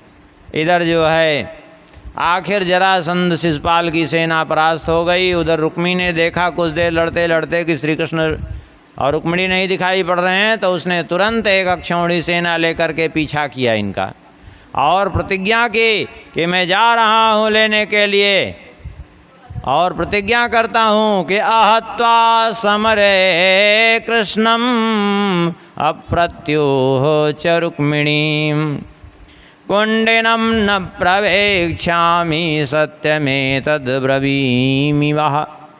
बिना श्री कृष्ण को मारे और बिना रुक्मिणी जी को वापस लिए कुंडिनपुर में मैं प्रवेश भी नहीं करूँगा। ऐसी प्रतिज्ञा करके वहाँ से चला। चलते चलते आखिर भगवान श्री कृष्ण रास्ते में मिल ही गए, रुक्मिणी जी को ले जा रहे थे। भगवान को पुकारा युद्ध के लिए, भगवान ने युद्ध प्रारंभ कर दिया। एक अक्षौहिणी सेना थी, सारी सेना का भगवान ने विनाश कर दिया और यह भी परास्त हो गया। भगवान ने इसको मारने के लिए जैसे ही चक्र उठाया, रुक्मिणी जी ने दौड़ करके भगवान के चरणों को पकड़ लिया। पतित्वा पादोर भर्तुर्वाच करुणम सती। पति के चरणों को पकड़ करके रुक्मिणी जी ने कहा, प्रभु योगेश्वरा प्रमेयात्मन देव देव जगतपते हंतुम नार्हसि कल्याण भ्रातरम में महाभुज। हे प्रभु, आप तो देवताओं के भी आराध्य हैं, हम आपसे क्या कहें। हे योगेश्वर, हे प्रभु, हे प्राणाधार, मेरी एक प्रार्थना स्वीकार कर लीजिए। क्या प्रार्थना है? भले कुछ भी हो, जैसा भी है, आखिर मेरा भाई है ये, इसको आप मारिए मत, इसको छोड़ दीजिए। भगवान ने कहा ठीक है, छोड़ दिया। अब तो रुक्मिणी जी को अत्यंत रुदन करते व्यथित होते देख करके भगवान ने उसको छोड़ दिया। और फिर भगवान ने क्या किया? भगवान ने लेकिन फिर भी रुक्मी अपने से विमुख नहीं हो रहा था, अभी भी वो भगवान के पीछे पड़ा था मारने के लिए। तब भगवान ने क्या किया? भगवान ने उसी का उत्तरीय वस्त्र जो दुपट्टा ओढ़े था उसी को खींचा उसके कंधे से और खींच करके उसी से उसको बांध दिया। अब फिर भी वो उछल कूद रहा था, छुड़ाने की चेष्टा कर रहा था, तो भगवान ने तलवार म्यान से खींची और आधे सिर पर लगा करके ऐसे ही खींच दिया, तो आधी दाढ़ी आधा बाल साफ हो गया उसका, ऐसे विरूप कर दिया उसको और उसको उठा करके रथ के पीछे डाल दिया। बोले यहीं तुम अपना जो है जो भी करना हो कसरत यहीं करते रहो, पड़े रहो। इधर बलराम जी सारी सेना को परास्त करके लौटे। रुक्मी को इस तरह से देखा तो बलराम जी ने कहा, असाद्विदम त्वया कृष्ण कृतमसमज्जुगुप्सितं वपनं श्मश्रुकेशानां वैरोप्यं सुहृदो वधा। बलराम जी ने कहा, अरे कन्हैया, ये तुम्हारा कार्य ठीक नहीं है। कृतमस्मज्जुगुप्सितं, ये निंदित है कार्य। क्यों? वपनम श्मश्रु केशानाम, इस तरह से दाढ़ी मूछ बाल मूड़ देना, इस प्रकार से अपने किसी स्वजन को विरूप कर देना वध के समान ही होता है। वैरूप्यम सुहृदो वधा। भगवान ने कहा, वाह भैया, आपसे कोई उपदेश सीखे। ये सुहृद आपको हितैषी दिख रहा है हमारा। अरे हितैषी का मारने के चक्कर में पड़ा है। भगवान ने कहा, भले हो तो हम भी हमें भी मालूम है कि हितैषी नहीं है, लेकिन कुछ भी हो, अब तो तुम्हारा साला हो गया है कि नहीं हो गया है। और फिर रुक्मिणी जी को की ओर देख करके कहा, मयिवास्मान साध्य सूये था भ्रातुर्वैरूप चिंतया सुख दुखो न चान्योस्ति यथा स्वकृत भोग पुमान। रुक्मिणी जी से कहा बलराम जी ने, हे विदर्भ नंदिनी, तुम अपने भाई के विरूप होने की चिंता मत करो, दुखी मत हो बहुत। क्यों? क्योंकि ये जो मनुष्य के जीवन में सुख दुख मान अपमान जो कुछ भी मिलता है वो वास्तव में उसके पूर्व कर्म का फल ही होता है, इसमें किसी का दोष नहीं होता। और क्या करें, ये क्षत्रिय धर्म ही ऐसा बना है कि आपस में लड़ना झगड़ना, क्या कहें, क्षत्रियाणाम एवं धर्म प्रजापति निर्मिता। ब्रह्मा जी ने बना ही दिया इसको ऐसा धर्म कि भाई भाई एक दूसरे के शत्रु हो जाते हैं। समझाया और उसको छुड़ा दिया, वह आ गए द्वारिका। फिर उसने प्रतिज्ञा की थी कि हम लौट करके नहीं आएंगे, फिर नहीं भी लौट करके गया, वो कुंडिनपुर नहीं गया, वहीं पर भोजकट नगरी बना करके बसा कर रहने लगा, कुंडिनपुर नहीं गया। फिर इधर भगवान श्री कृष्ण पहुँचे गए द्वारिका। अब उधर शिशुपाल मरने के लिए तैयार हो गया। अब उसको सब समझा रहे हैं, भाई मत मरो तुम। अरे बोले हम क्या मुख दिखाएंगे अपने राज्य चेद देश में जा कर के, कि गए थे दूल्हा बन करके विवाह करने, विवाह तो हुआ नहीं, मार खाई के चले आए, और हम तो मुँह दिखाने लायक नहीं रह गए, इसलिए हम तो मरेंगे ही मरेंगे। ऐसे बार बार वो मरने के लिए चेष्टा कर रहा था। तब जरासंध ने बैठाया उसको, भाई तुम क्या सोचते हो, हमें क्रोध नहीं है कृष्ण के ऊपर। अरे हम भी कुपित हैं उनसे, लेकिन जानते हो तुम पहली बार हारे हो। अरे 17 बार हम मथुरापुरी में उससे हारे हैं, 17 बार उससे युद्ध में हारे हैं, लेकिन फिर भी हिम्मत नहीं हारी हमने। और हिम्मत नहीं हारी तो 18वीं बार युद्ध छोड़ करके उसको भागना पड़ा दोनों भाइयों को। और देखो फिर आज 19वीं बार फिर से मैं हार गया, लेकिन फिर भी मैंने हिम्मत नहीं हारी। और वैसा जोश बढ़ाया जब जरासंध ने, तो उसको लगा कि ये संसार में बड़ी विचित्र बात है, ये 18 बार हार करके भी जीवित हैं, ये हमसे ज़्यादा निर्लज्ज लोग यहाँ जीवित हैं, तो हम ही फालतू अपने प्राण क्यों दें। 18 बार हार करके भी जीवित हैं, ऐसे ऐसे निर्लज्ज लोग हैं, तो हम ही फालतू क्यों प्राण दें अपना। वो भी प्राण देने से विमुख हो गया, सब अपने अपने नगर को चले गए। अब भगवान ने इधर से पत्र भेजा भीष्मक जी के पास। भीष्मक जी अपने सारे परिवार सहित द्वारिकापुरी आए, और क्योंकि रुक्मी ही एकमात्र विरोधी था, बाकी तो सब चाहते ही थे कि रुक्मिणी का विवाह हो श्री कृष्ण के साथ। और फिर भीष्मक जी ने अपने पूरे परिवार सहित जाकर के विधिवत रुक्मिणी का विवाह भगवान श्री कृष्ण से किया है, विधिवत उनका कन्यादान दिया है। इस प्रकार से जो है भगवान श्री कृष्ण और रुक्मिणी जी का विवाह संपन्न हो गया। बोलिए रुक्मिणी बल्लभ भगवान की जय। आगे भगवान श्री सुखदेव जी कहते हैं, कामस्तु वासुदेवांसो दग्धा प्रागरुद्रमन्युना देहोपपत्तये भूयस्तमेवो प्रत्यपद्यत। भगवान के ही अंश हैं कामदेव, जो पूर्व में भगवान शंकर जी की क्रोधाग्नि में जल करके भस्म हो गए थे। हाँ, आज जो शंकर जी के क्रोधाग्नि में जल करके भस्म हो गए, देवी रति ने जा करके बहुत विलाप किया कामदेव की पत्नी ने। तब भगवान शंकर जी ने दया करके कह दिया, ठीक है, इनका शरीर नष्ट हो गया है, शरीर तो मेरी क्रोधाग्नि से जिसका जलता है वो शरीर फिर निर्मित नहीं हो सकता, लेकिन मैं तुम्हें जो है एक वरदान देता हूँ कि ठीक है, अब से तुम्हारे पति का नाम होगा अनंग। ये और तो किसी को नहीं दिखेंगे, बिना शरीर सबको व्यापेंगे, लेकिन दिखेंगे तुमको केवल, तुम इनको देख सकती हो। और वास्तविक रूप से शरीर इनको प्राप्त होगा द्वापर के अंत में। कृष्ण तनय हो इस पति तोरा, तुम्हारे पति का कृष्ण श्री कृष्ण के पुत्र के रूप में पुनः जन्म होगा, ये मेरा वचन है। तो कामदेव ने आकर अव्यक्त रूप से भगवान से प्रार्थना की कि प्रभु अब कृपा करिए हम पर। भगवान ने कहा ठीक है। भगवान की आज्ञा पाकर के रुक्मिणी जी के गर्भ में प्रवेश किए और रुक्मिणी जी के द्वारा इनका जन्म हुआ। कैसे थे? बोले प्रद्युम्न इति विख्यातः सर्वतः नवमः पितुः। बिल्कुल श्री कृष्ण के जैसा ही स्वरूप था इनका बचपन से, और जो है इनका नाम प्रद्युम्न। लेकिन बड़ी विचित्र बात तो ये है कि अभी प्रसूति का गृह से भी बाहर नहीं आए थे, 10 दिन के भी नहीं हुए थे, तभी संबरासुर हरण करके ले गया। और संबरासुर ले जा कर के मारना चाहता था, लेकिन नारद जी की बातों में फंस करके उसने समुद्र में फेंक दिया। नारद जी ने उसको समझाया, अरे तुम महामूर्ख हो, एक बच्चे को मार करके अपने को कलंकित, अपनी वीरता को कलंकित करना चाहते हो। बोले लेकिन मारें कैसे? बोले मारने के बहुत तरीके हैं। तो ले जाके समुद्र में फेंक दिया। समुद्र में एक मत्स्य निकल गया और वो मत्स्य फंस गया मछुआरों के जाल में।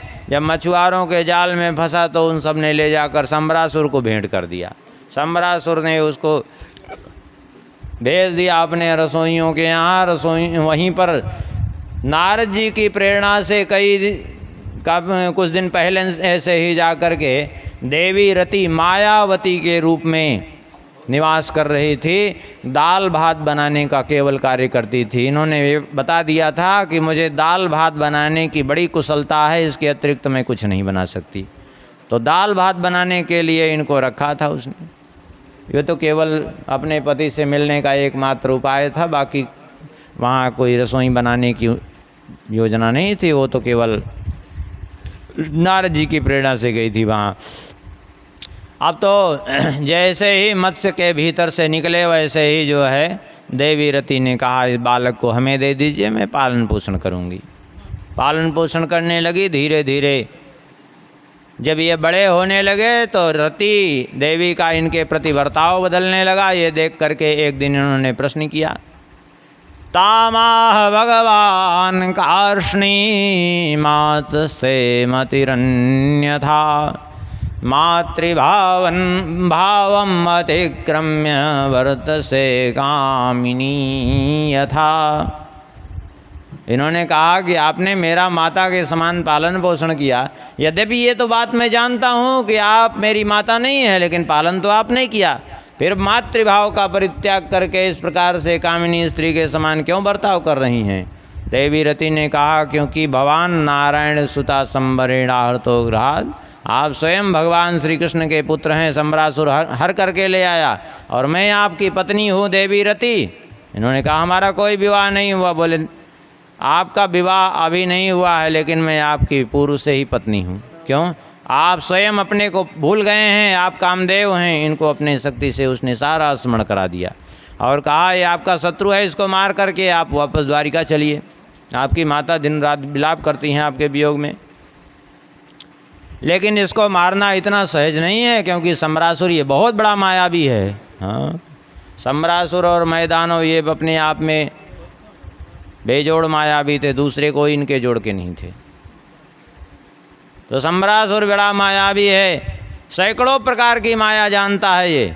इसलिए इसको मारने का एकमात्र उपाय है इसकी माया का जो काटना जानता हो, माया का छेदन करना जानता हो, वही एकमात्र इसको मार सकता है।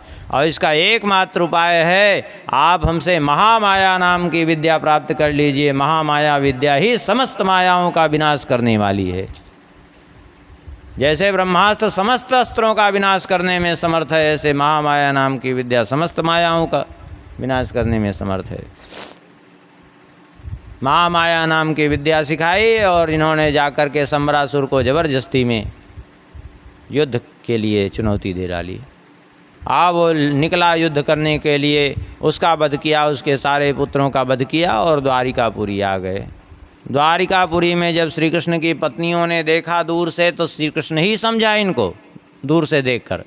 लेकिन जब निकट से देखने लगी, ये पहुँचे निकट तो देख देख कर सब लज्जित हो गई, घर में घुस गई। ये कौन है? श्री कृष्ण के जैसा रूप जिसका है। रुक्मिणी जी ने जब देखा तो रुक्मिणी जी विचार करने लगी, कौन नयम नर वै धौर्या कस्य वा कमले क्षणा धृता कया वा जठरे केयम लब्धा त्वनेन वा। कौन है ये मनुष्यों में श्रेष्ठ है? किस बड़भागिनी ने इसको अपने गर्भ में धारण किया है? किसका पुत्र है आखिर में ये? और हमारे पति श्याम सुंदर श्री कृष्ण के जैसे कैसा स्वरूप इसको प्राप्त हो गया। लेकिन एक विशेषता ये भी है कि इसको देख करके मेरे हृदय में सहज वात्सल्य उमड़ा पड़ रहा है। मेरा एक बालक हो गया था प्रसूति का गृह से, कहीं वो होगा तो इतना ही बड़ा होगा, जहाँ तक संभावना है कि ये मेरा ही पुत्र है, क्योंकि इसको देख करके मेरे हृदय में वात्सल्य उमड़ा पड़ रहा है। यही सोच रही थी रुक्मिणी जी, तब तक भगवान श्री कृष्ण आए। श्री कृष्ण से कहा तो श्री कृष्ण केवल मुस्कुरा करके रह गए। क्यों? जानते थे भगवान सब, लेकिन फिर भी कुछ नहीं कहे। आप कहेंगे क्यों नहीं कहे भगवान? इसलिए भगवान कुछ नहीं कहे क्योंकि द्वारिकावासी भगवान को भी एक श्रेष्ठ मनुष्य ही मानते थे, भगवान नहीं मानते थे। यदि भगवान कह देते तो इनकी बात को कोई प्रमाण न मानता। लोग कहते कि रुक्मिणी जी ने कह दिया तो इन्होंने अब मान लिया, पता नहीं किसका पुत्र है। ऐसे ही चर्चा चलने लगती, अपवाद फैल जाता। लेकिन नारद जी प्रकट हो गए तब तक सबके सामने ही, और फिर नारद जी ने सारा रहस्य, कैसे हरण हुआ, कैसे समुद्र में फेंका, किस प्रकार से पालन हुआ, किस प्रकार संबरासुर का संहार, सारी घटना नारद जी ने सुनाई। अब नारद जी ने जो कह दिया तो नारद जी की बात को कोई अन्यथा नहीं कर सकता, क्योंकि जानते हैं मृषा न हो देव ऋषि बाका। नारद जी की वाणी कभी मिथ्या नहीं होती। नारद जी से कुछ भी नहीं छुपा है, तो सब ने मान लिया कि हाँ ठीक कह रहे हैं, नारद जी श्री कृष्ण इन्हीं के ही पुत्र हैं। ये प्रद्युम्न रति के साथ श्री कृष्ण प्रद्युम्न जी का विवाह संपन्न हो गया। एक विवाह तो भगवान का रुक्मिणी जी के साथ हुआ। अब दूसरा विवाह हुआ भगवान श्री कृष्ण का जाम्बवती के साथ, और तीसरा विवाह हुआ सत्यभामा के साथ। सुनकर के परीक्षित जी ने कहा सत्यभामा का विवाह, सत्राजित ने कैसे जो है सत्यभामा का विवाह किया? हमने सुना कि सत्राजित के पास स्यमंतक मणि थी। भगवान श्री सुखदेव जी कहते हैं हाँ, इस कारण यह था कि आसे सत्राजितः सूर्यो भक्तस्य परमा सखा प्रीतस्तस्मै मणिं प्रादात् सूर्यस्तुष्टा स्यमन्तकम्। सत्राजित ने भगवान सूर्यदेव की आराधना की, सूर्यदेव प्रसन्न हो गए। प्रसन्न होकर के इसको दर्शन दिया, और दर्शन दे करके भगवान सूर्यदेव ने इसको अपना सखा बना लिया। ये विशेषता हुई। जब इसको सखा बना लिया तो अब एक समस्या हो गई। अरे क्या? सखा का मतलब जो साथ खेले खावे, साथ साथ बर्ताव करे, समान कुछ दिखे, लेकिन वो तो बिल्कुल समान नहीं। सूर्य का तेज कहाँ, इसका कहाँ? सुनकर के सूर्यदेव ने कहा तुम चिंता मत करो, हमारे पास इसका भी उपाय है।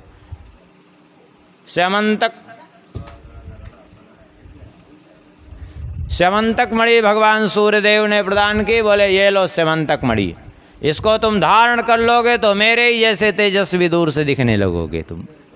वो स्यमंतक मणि धारण करता तो दूर से सूर्य जैसा ही दिखने लगता। ये यहाँ तक कि जब ये मणि धारण करके आया तो लोगों ने देखा तो भगवान श्री कृष्ण से कहा ऐसा आयाति सविता त्वाम दक्षुर जगतपते, हे प्रभु आपका दर्शन करने के लिए सूर्यदेव आ रहे हैं। भगवान ने कहा सूर्यदेव नहीं है, सत्राजित आ रहा है। और फिर सत्राजित जब अपने भवन में प्रवेश किया तो सबको विश्वास भी हो गया। एक दिन भगवान ने इससे कहा देखो तुम्हें भगवान सूर्यदेव से जो मणि प्राप्त है उससे इतना धन प्राप्त होता है, इतना स्वर्ण प्राप्त होता है। देखो बिना मेहनत के धन प्राप्त होना उचित नहीं है। एक काम करो, ये यदि मणि तुम उग्रसेन जी को समर्पित कर दो तो इस धन का सदुपयोग प्रजा के हित में होगा, उससे राजकोष की वृद्धि होगी और प्रजा के लिए खर्च होगा, इसका उपयोग होगा। प्रजा पर आराम से इतना ज़्यादा दबाव नहीं पड़ेगा, प्रजा को कर कम देना पड़ेगा जब इससे अधिक धन आने लगेगा। तो इतना सुन करके नाराज हो गया, वापस चला गया सभा छोड़ करके। बोले मैं अपनी मणि किसी को नहीं दूंगा। भगवान ने ये सलाह उसको इसीलिए दी थी क्योंकि भगवान सर्वांतर्यामी है, जानते थे कि इस मणि के कारण इसके ऊपर मुसीबत आने वाली है, लेकिन वो नहीं माना और परिणाम वही हुआ जो होनी थी। उसने जाकर के अपने भाई प्रसेनजित को बताई। जब सारी घटना की हमसे श्री कृष्ण ने मणि की बात कही तो वो मणि को अपने गले में धारण करके चला गया शिकार खेल। अब इससे धन कितना प्राप्त होता था वो सुन लीजिए। धन इससे प्राप्त होता था, 8 भार स्वर्ण रोज निकलता था इससे। हाँ, 8 भार का मतलब 20 तोला का एक भार, 20 अट्ठे 160 तोला सोना। अब 160 तोला सोना कितने का होगा आप सोच लीजिए भाई। आज के हिसाब से भी देखिए तो 160 तोला सोना कितने का हो जाएगा, कितना धन रोज निकलता था इससे, सोच लीजिए। अब वहाँ जब वो मणि धारण करके चला गया जंगल में, लौट करके ही नहीं आया।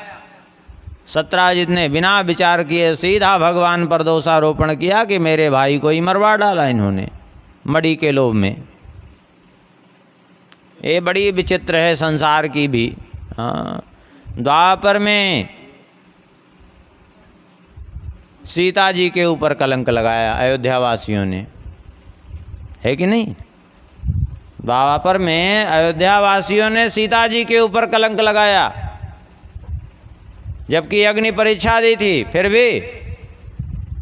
और यहाँ देखिए, अरे त्रेता युग में सीता जी पर, और द्वापर युग में और भी 10 कदम आगे बढ़ गए ये लोग। क्या बोले? वहाँ सीता जी पर कलंक लगाया, यहाँ सीधा भगवान ही पे कलंक लगा दिया। अब जब द्वापर युग की ये हाल है तो ये तो कलयुग चल रहा है। कलयुग का तो कहीं नहीं क्या है। कलयुग में तो देखो तो बहुतन भगवान पर दोषारोपण कर रहे हैं, ऐसा गलत किया वैसा गलत किया। ये समस्या है। तो मनुष्य कैसे सुरक्षित रहे जहाँ भगवान ही के ऊपर दोषारोपण हो। इसीलिए कौन क्या कह रहा है वो छोड़ो, अपने स्वधर्म में स्थित रहो, अपने से गलत मत करो। दुनिया जो कह रही है कहने दो। क्यों? क्योंकि देखने वाला वो परमात्मा है। आप गलत नहीं हैं तो कोई गलत कहेगा तो क्या बिगड़ेगा। अब आप लाख दुनिया सही कहे लेकिन आप गलत हैं तो गलत का परिणाम भोगना ही होगा, सीधी बात है। इसलिए स्वयं गलत बनने का प्रयास न करो। दुनिया क्या कह रही छोड़ो, दुनिया का मुख कोई नहीं बंद कर सकता। भगवान ने देखा कि अब ये कलंक हमारे ऊपर लग गया तो भगवान सबको लेकर के गए, बड़े वृद्धों को, और ढूंढते ढूंढते गए तो एक जगह देखा तो घोड़ा भी मरा, प्रसेन भी मरा पड़ा था। भगवान ने कहा देखो इसको किसी अस्त्र शस्त्र से नहीं, किसी हिंसक पशु ने मारा।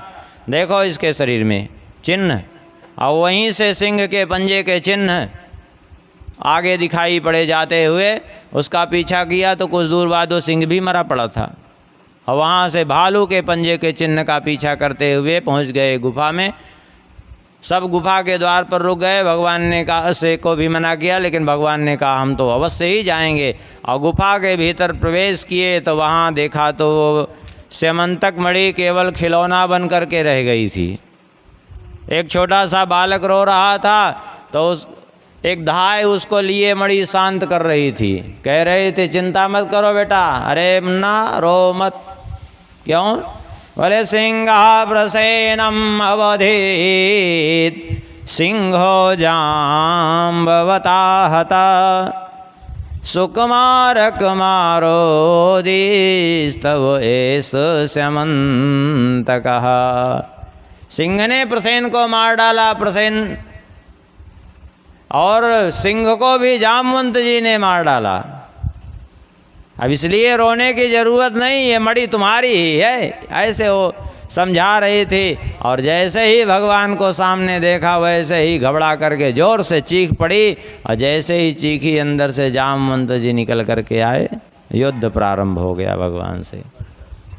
युद्ध क्यों हुआ? ये युद्ध इसलिए हुआ कि त्रेता युग में भगवान ने कहा था ठीक है द्वापर में आएंगे तो तुम्हारी युद्ध की इच्छा पूर्ण करेंगे। क्योंकि एक बार ये बात ये बार बार भगवान श्री राम जी से कह देते, क्या करें प्रभु, हमारी युद्ध की इच्छा ही पूर्ण नहीं हुई, हमें युद्ध का अवसर नहीं दिया गया लंका में लड़ने का। भगवान ने कहा अब युद्ध की इच्छा हम ही पूर्ण करेंगे। तो भगवान स्वयं ही युद्ध की इच्छा पूर्ण किए इनकी द्वापर युग में आकर। बोले अभी नहीं, द्वापर में करेंगे। अब तो जो है इस प्रकार से भगवान से 28 दिन तक जामवंत जी का भयंकर युद्ध हुआ। 28वें दिन भगवान ने थोड़ा सा जोर से प्रहार कर दिया। जैसे ही जोर से प्रहार किया वैसे ही जामवंत जी की नस नस ढीली हो गई और जामवंत जी ने कहा बस प्रभु मैं आपको पहचान गया। बोले कैसे पहचान गए?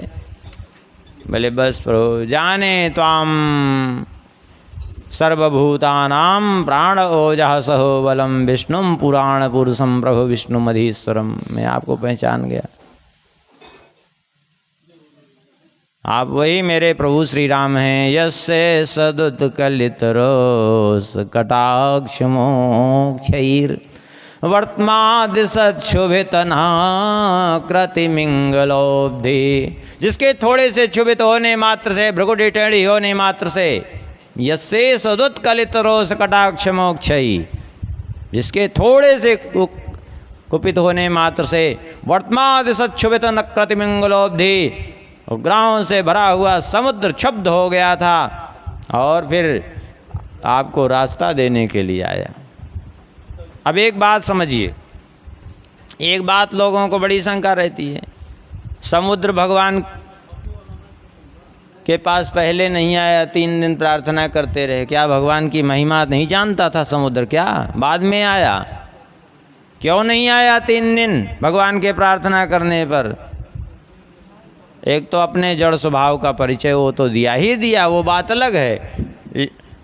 दूसरी बात, समुद्र जानबूझ करके ही नहीं आया। क्यों?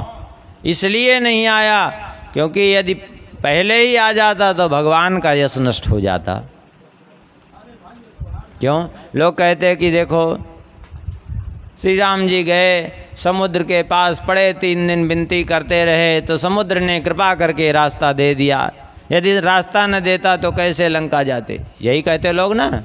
नहीं, समुद्र ने रास्ता जानबूझ करके नहीं दिया, अपने बल पराक्रम से राम जी ने रास्ता लिया, अपने बल पराक्रम से रास्ता प्राप्त किया। इससे श्री राम जी का यश बढ़ा। इसलिए वो पहले नहीं आया लज्जा के मारे कि कम से कम बाद में जाएंगे तभी ठीक रहेगा, अभी जाएंगे तो श्री राम जी का ही यश नष्ट हो जाएगा, लोग क्या कहेंगे। यशसो वितत्यई, यश का विस्तार करने के लिए।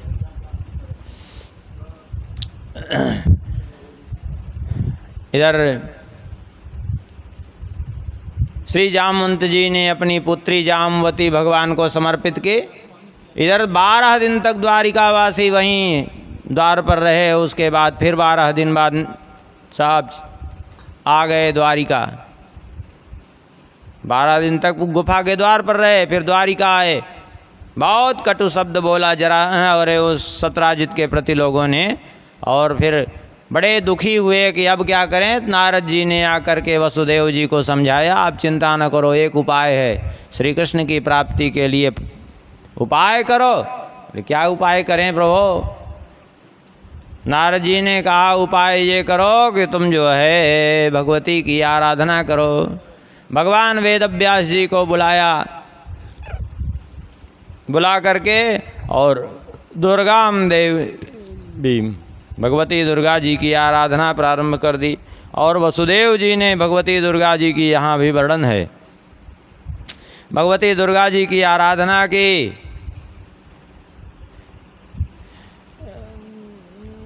इस बात का उल्लेख देवी भागवत में भी है, और भगवान श्री वेदव्यास जी ने देवी भागवत की कथा उसी समय सुनाई है वसुदेव जी को।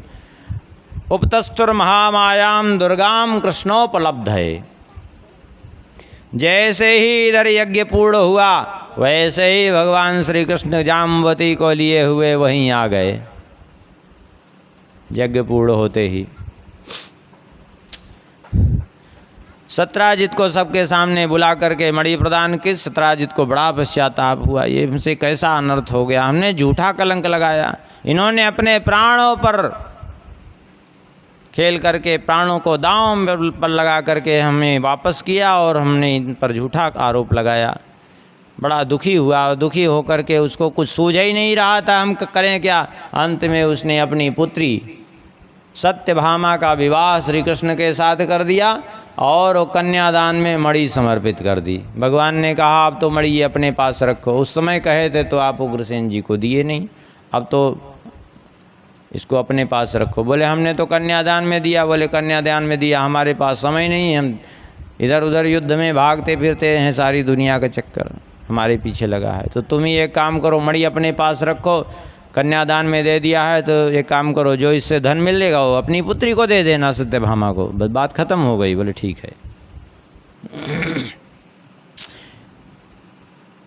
इधर जो है भगवान श्री कृष्ण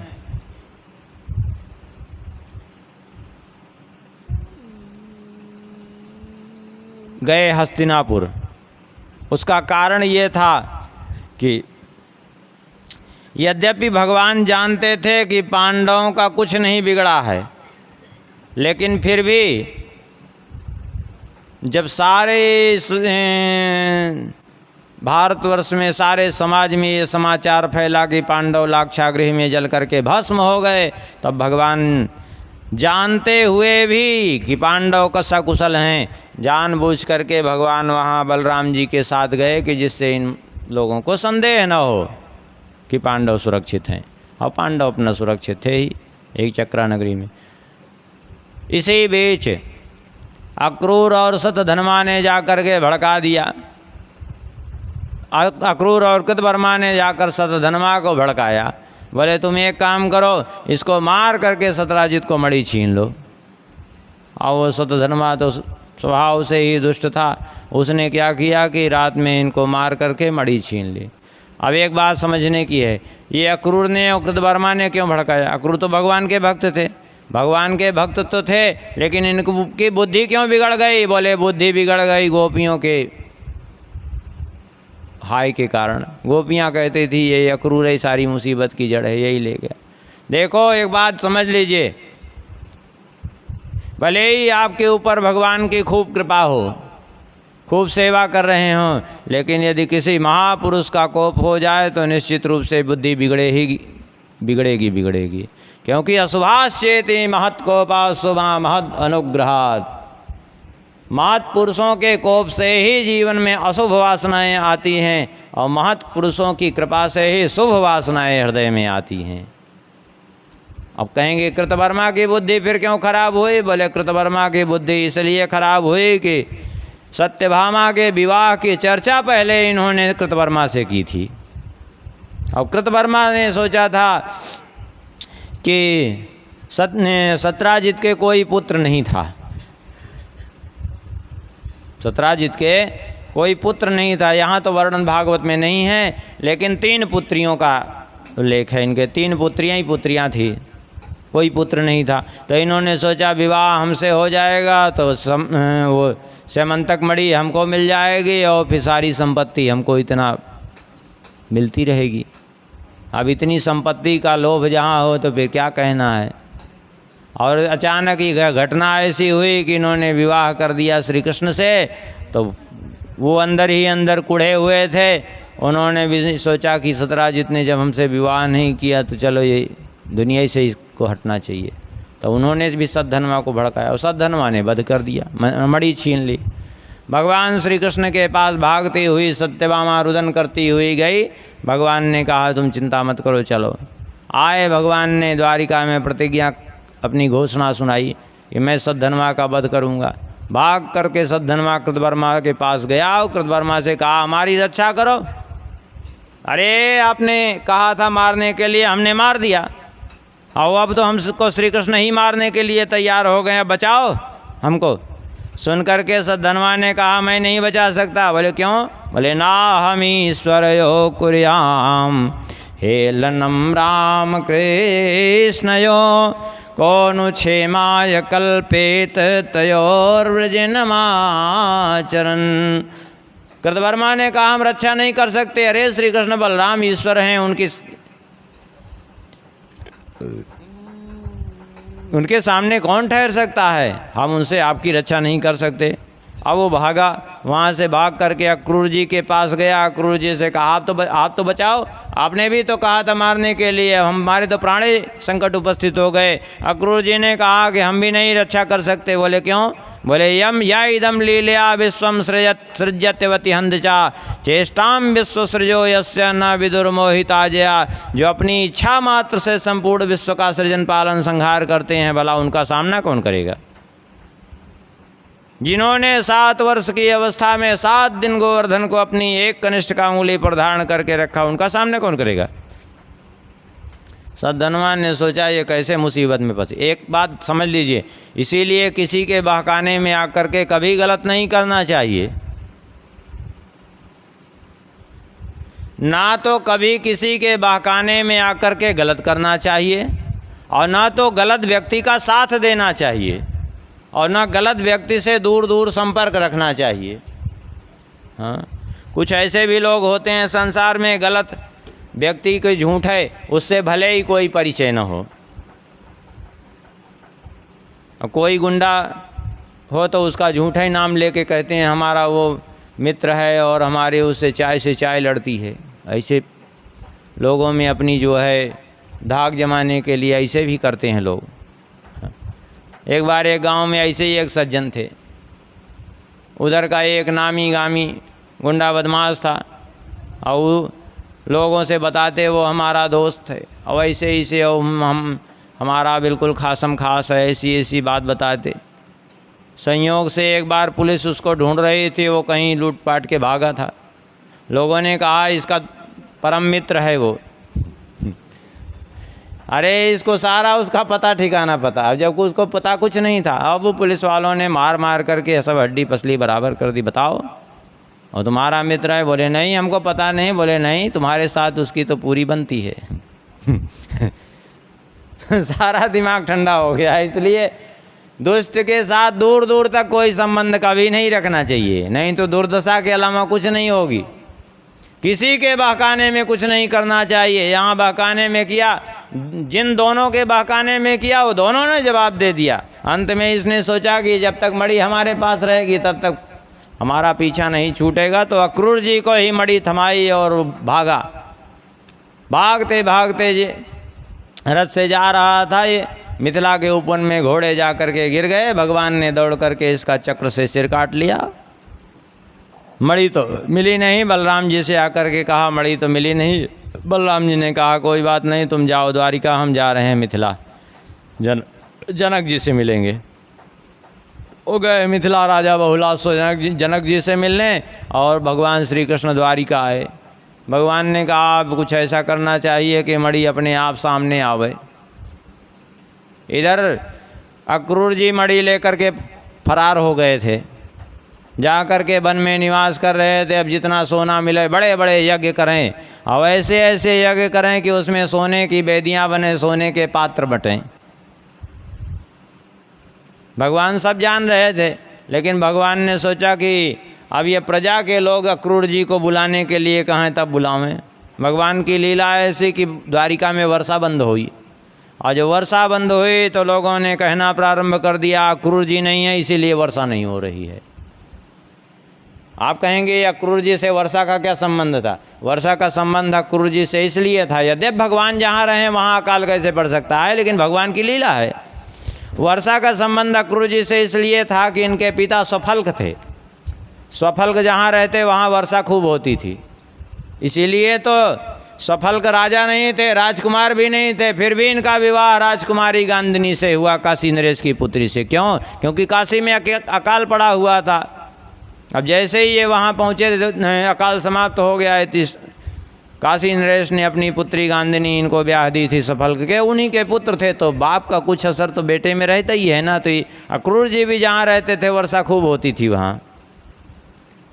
जब वर्षा बंद हुई तो भगवान ने कहा एक काम करो, अक्रूर जी को बुलाओ।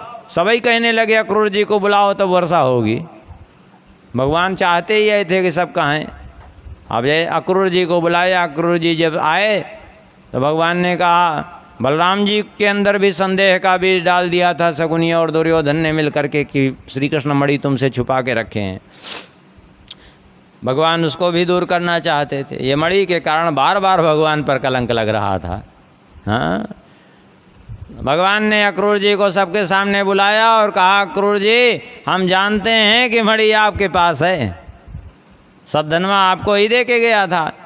अब सुन करके अक्रूर जी लज्जित हुए, अपनी झोली से निकाला एक कपड़ा और कपड़े को खोला तो उसके अंदर एक छोटी सी मंजूसा के भीतर से निकाला तो एकदम दिव्य चमक पड़ी मणि। सब देख करके चकाचौंध हो गए।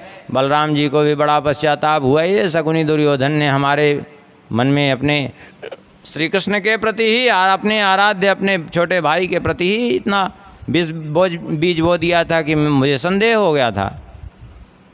फिर से भगवान के ऊपर जो दोषारोपण शकुनी ने और दुर्योधन ने बलराम जी के हृदय में बोया था, वो समाप्त हो गया। अक्रूर जी ने मणि दे दी। भगवान ने कहा, अब अपने पास रखो, जो धन निकले वही देना। बोले ठीक है। इधर जो है इस प्रकार से मणि का ये उपाख्यान, इसको कहते हैं स्यमंतकोपाख्यान, 2 अध्याय में वर्णित है। इस स्यमंतकोपाख्यान का फल क्या है? किसी के ऊपर मिथ्या यदि कलंक लगने वाला होता है तो इसका श्रवण करने से वो मिथ्या कलंक से मुक्ति होती है। एक कहावत आप लोग खूब सुने हैं, ये शास्त्र सम्मत बात है, कोई मनमाना नहीं है। भाद्रपद महीने की चतुर्थी शुक्ल पक्ष की, उसका चंद्रमा कोई देख ले तो कलंक जरूर लग जाता है उसको, पक्की बात है, इसमें कोई संदेह नहीं। इसीलिए कहते हैं ना, सो पर नार लीलार गोसाई तजऊ चौथ के चंद की नाई। चतुर्थी का चंद्रमा कलंक देने वाला है। क्यों? क्योंकि गणेश जी का श्राप है, इस चंद्रमा को कलंक लगता ही है उसको देखने से। तो यदि कभी ऐसी स्थिति हो जाए कि इस चंद्रमा को देख ले तो इस उपाख्यान का यदि श्रवण कर ले, स्यमंतकोपाख्यान का, तो उस कलंक से मुक्त हो जाता है, फिर कलंक उसको नहीं लगता है। इस प्रकार से भगवान के ये 3 विवाह संपन्न हुए और चौथा विवाह भगवान का हुआ कालिंदी अर्थात यमुना जी के साथ में। ये सूर्यदेव की पुत्री हैं, तप कर रहे थे, भगवान इंद्रप्रस्थ गए थे तो इनके साथ भगवान ने विवाह किया। 5वां विवाह भगवान का हुआ राजा नग्नजित की पुत्री सत्या के साथ। इनके पास 7 दुर्दांत बैल थे जो महामदमत थे, बड़े बड़े वीरों का इन्होंने मान मर्दन कर दिया था, तो भगवान ने उनको नकेल डाल करके बस में किया, तो इनके साथ भगवान का विवाह हुआ। और 6वां विवाह भगवान का हुआ श्री कृष्ण की बुआ श्रुति कीर्ति थी, जो कैकेय देश में ब्याही गई थी, उनके भाई संतर्दन ने ला करके ब्याह दी।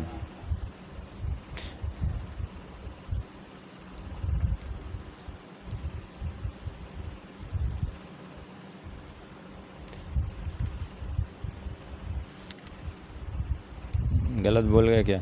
3 विवाह वो हुए, चौथा विवाह कालिंदी के साथ, 5वां विवाह नग्नजित की पुत्री सत्या के साथ, 6वां विवाह भगवान का हुआ उज्जैन में अवंती के बिंद अनुबिंद की बहन के साथ, 7वां विवाह ये हुआ था इनके साथ श्रुति कीर्ति की पुत्री के साथ, भद्रा के साथ, और 8वां विवाह हुआ भगवान का लक्ष्मणा के साथ, ये मद्र नरेश की कन्या थी।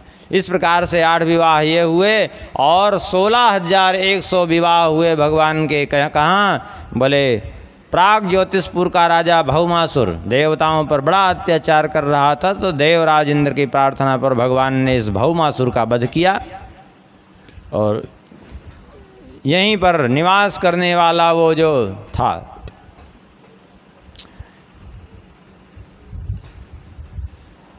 मूर दैत्य, उसका भी वध किया। और उसके 7 पुत्र ताम्र अंतरिक्ष श्रवण विभा वसु वसु नभस्वान अरुण, इन सब का भी वध किया और पूरी सेना के सहित इनका वध करके भगवान ने प्राग ज्योतिषपुर से के अत्याचार से, उस भौमासुर के अत्याचार से, मूर दैत्य के अत्याचार से देवताओं को मुक्त किया। और इसने 16,100 कन्याओं को बंदी बना करके रखा था, उनके साथ भगवान का विवाह हुआ। इस प्रकार से भगवान के कितने विवाह हुए? 16,108 विवाह संपन्न हो गए। अब भगवान के 16,108 विवाह हो गए। अब यही कथा को भी विश्राम करते हैं, शेष भगवत कृपा से कल के प्रसंग में स्मरण करेंगे। अब थोड़ा सा कीर्तन करें, फिर आरती का दर्शन करें। गोविंद जय जय गोपाल जय जय। गोविंद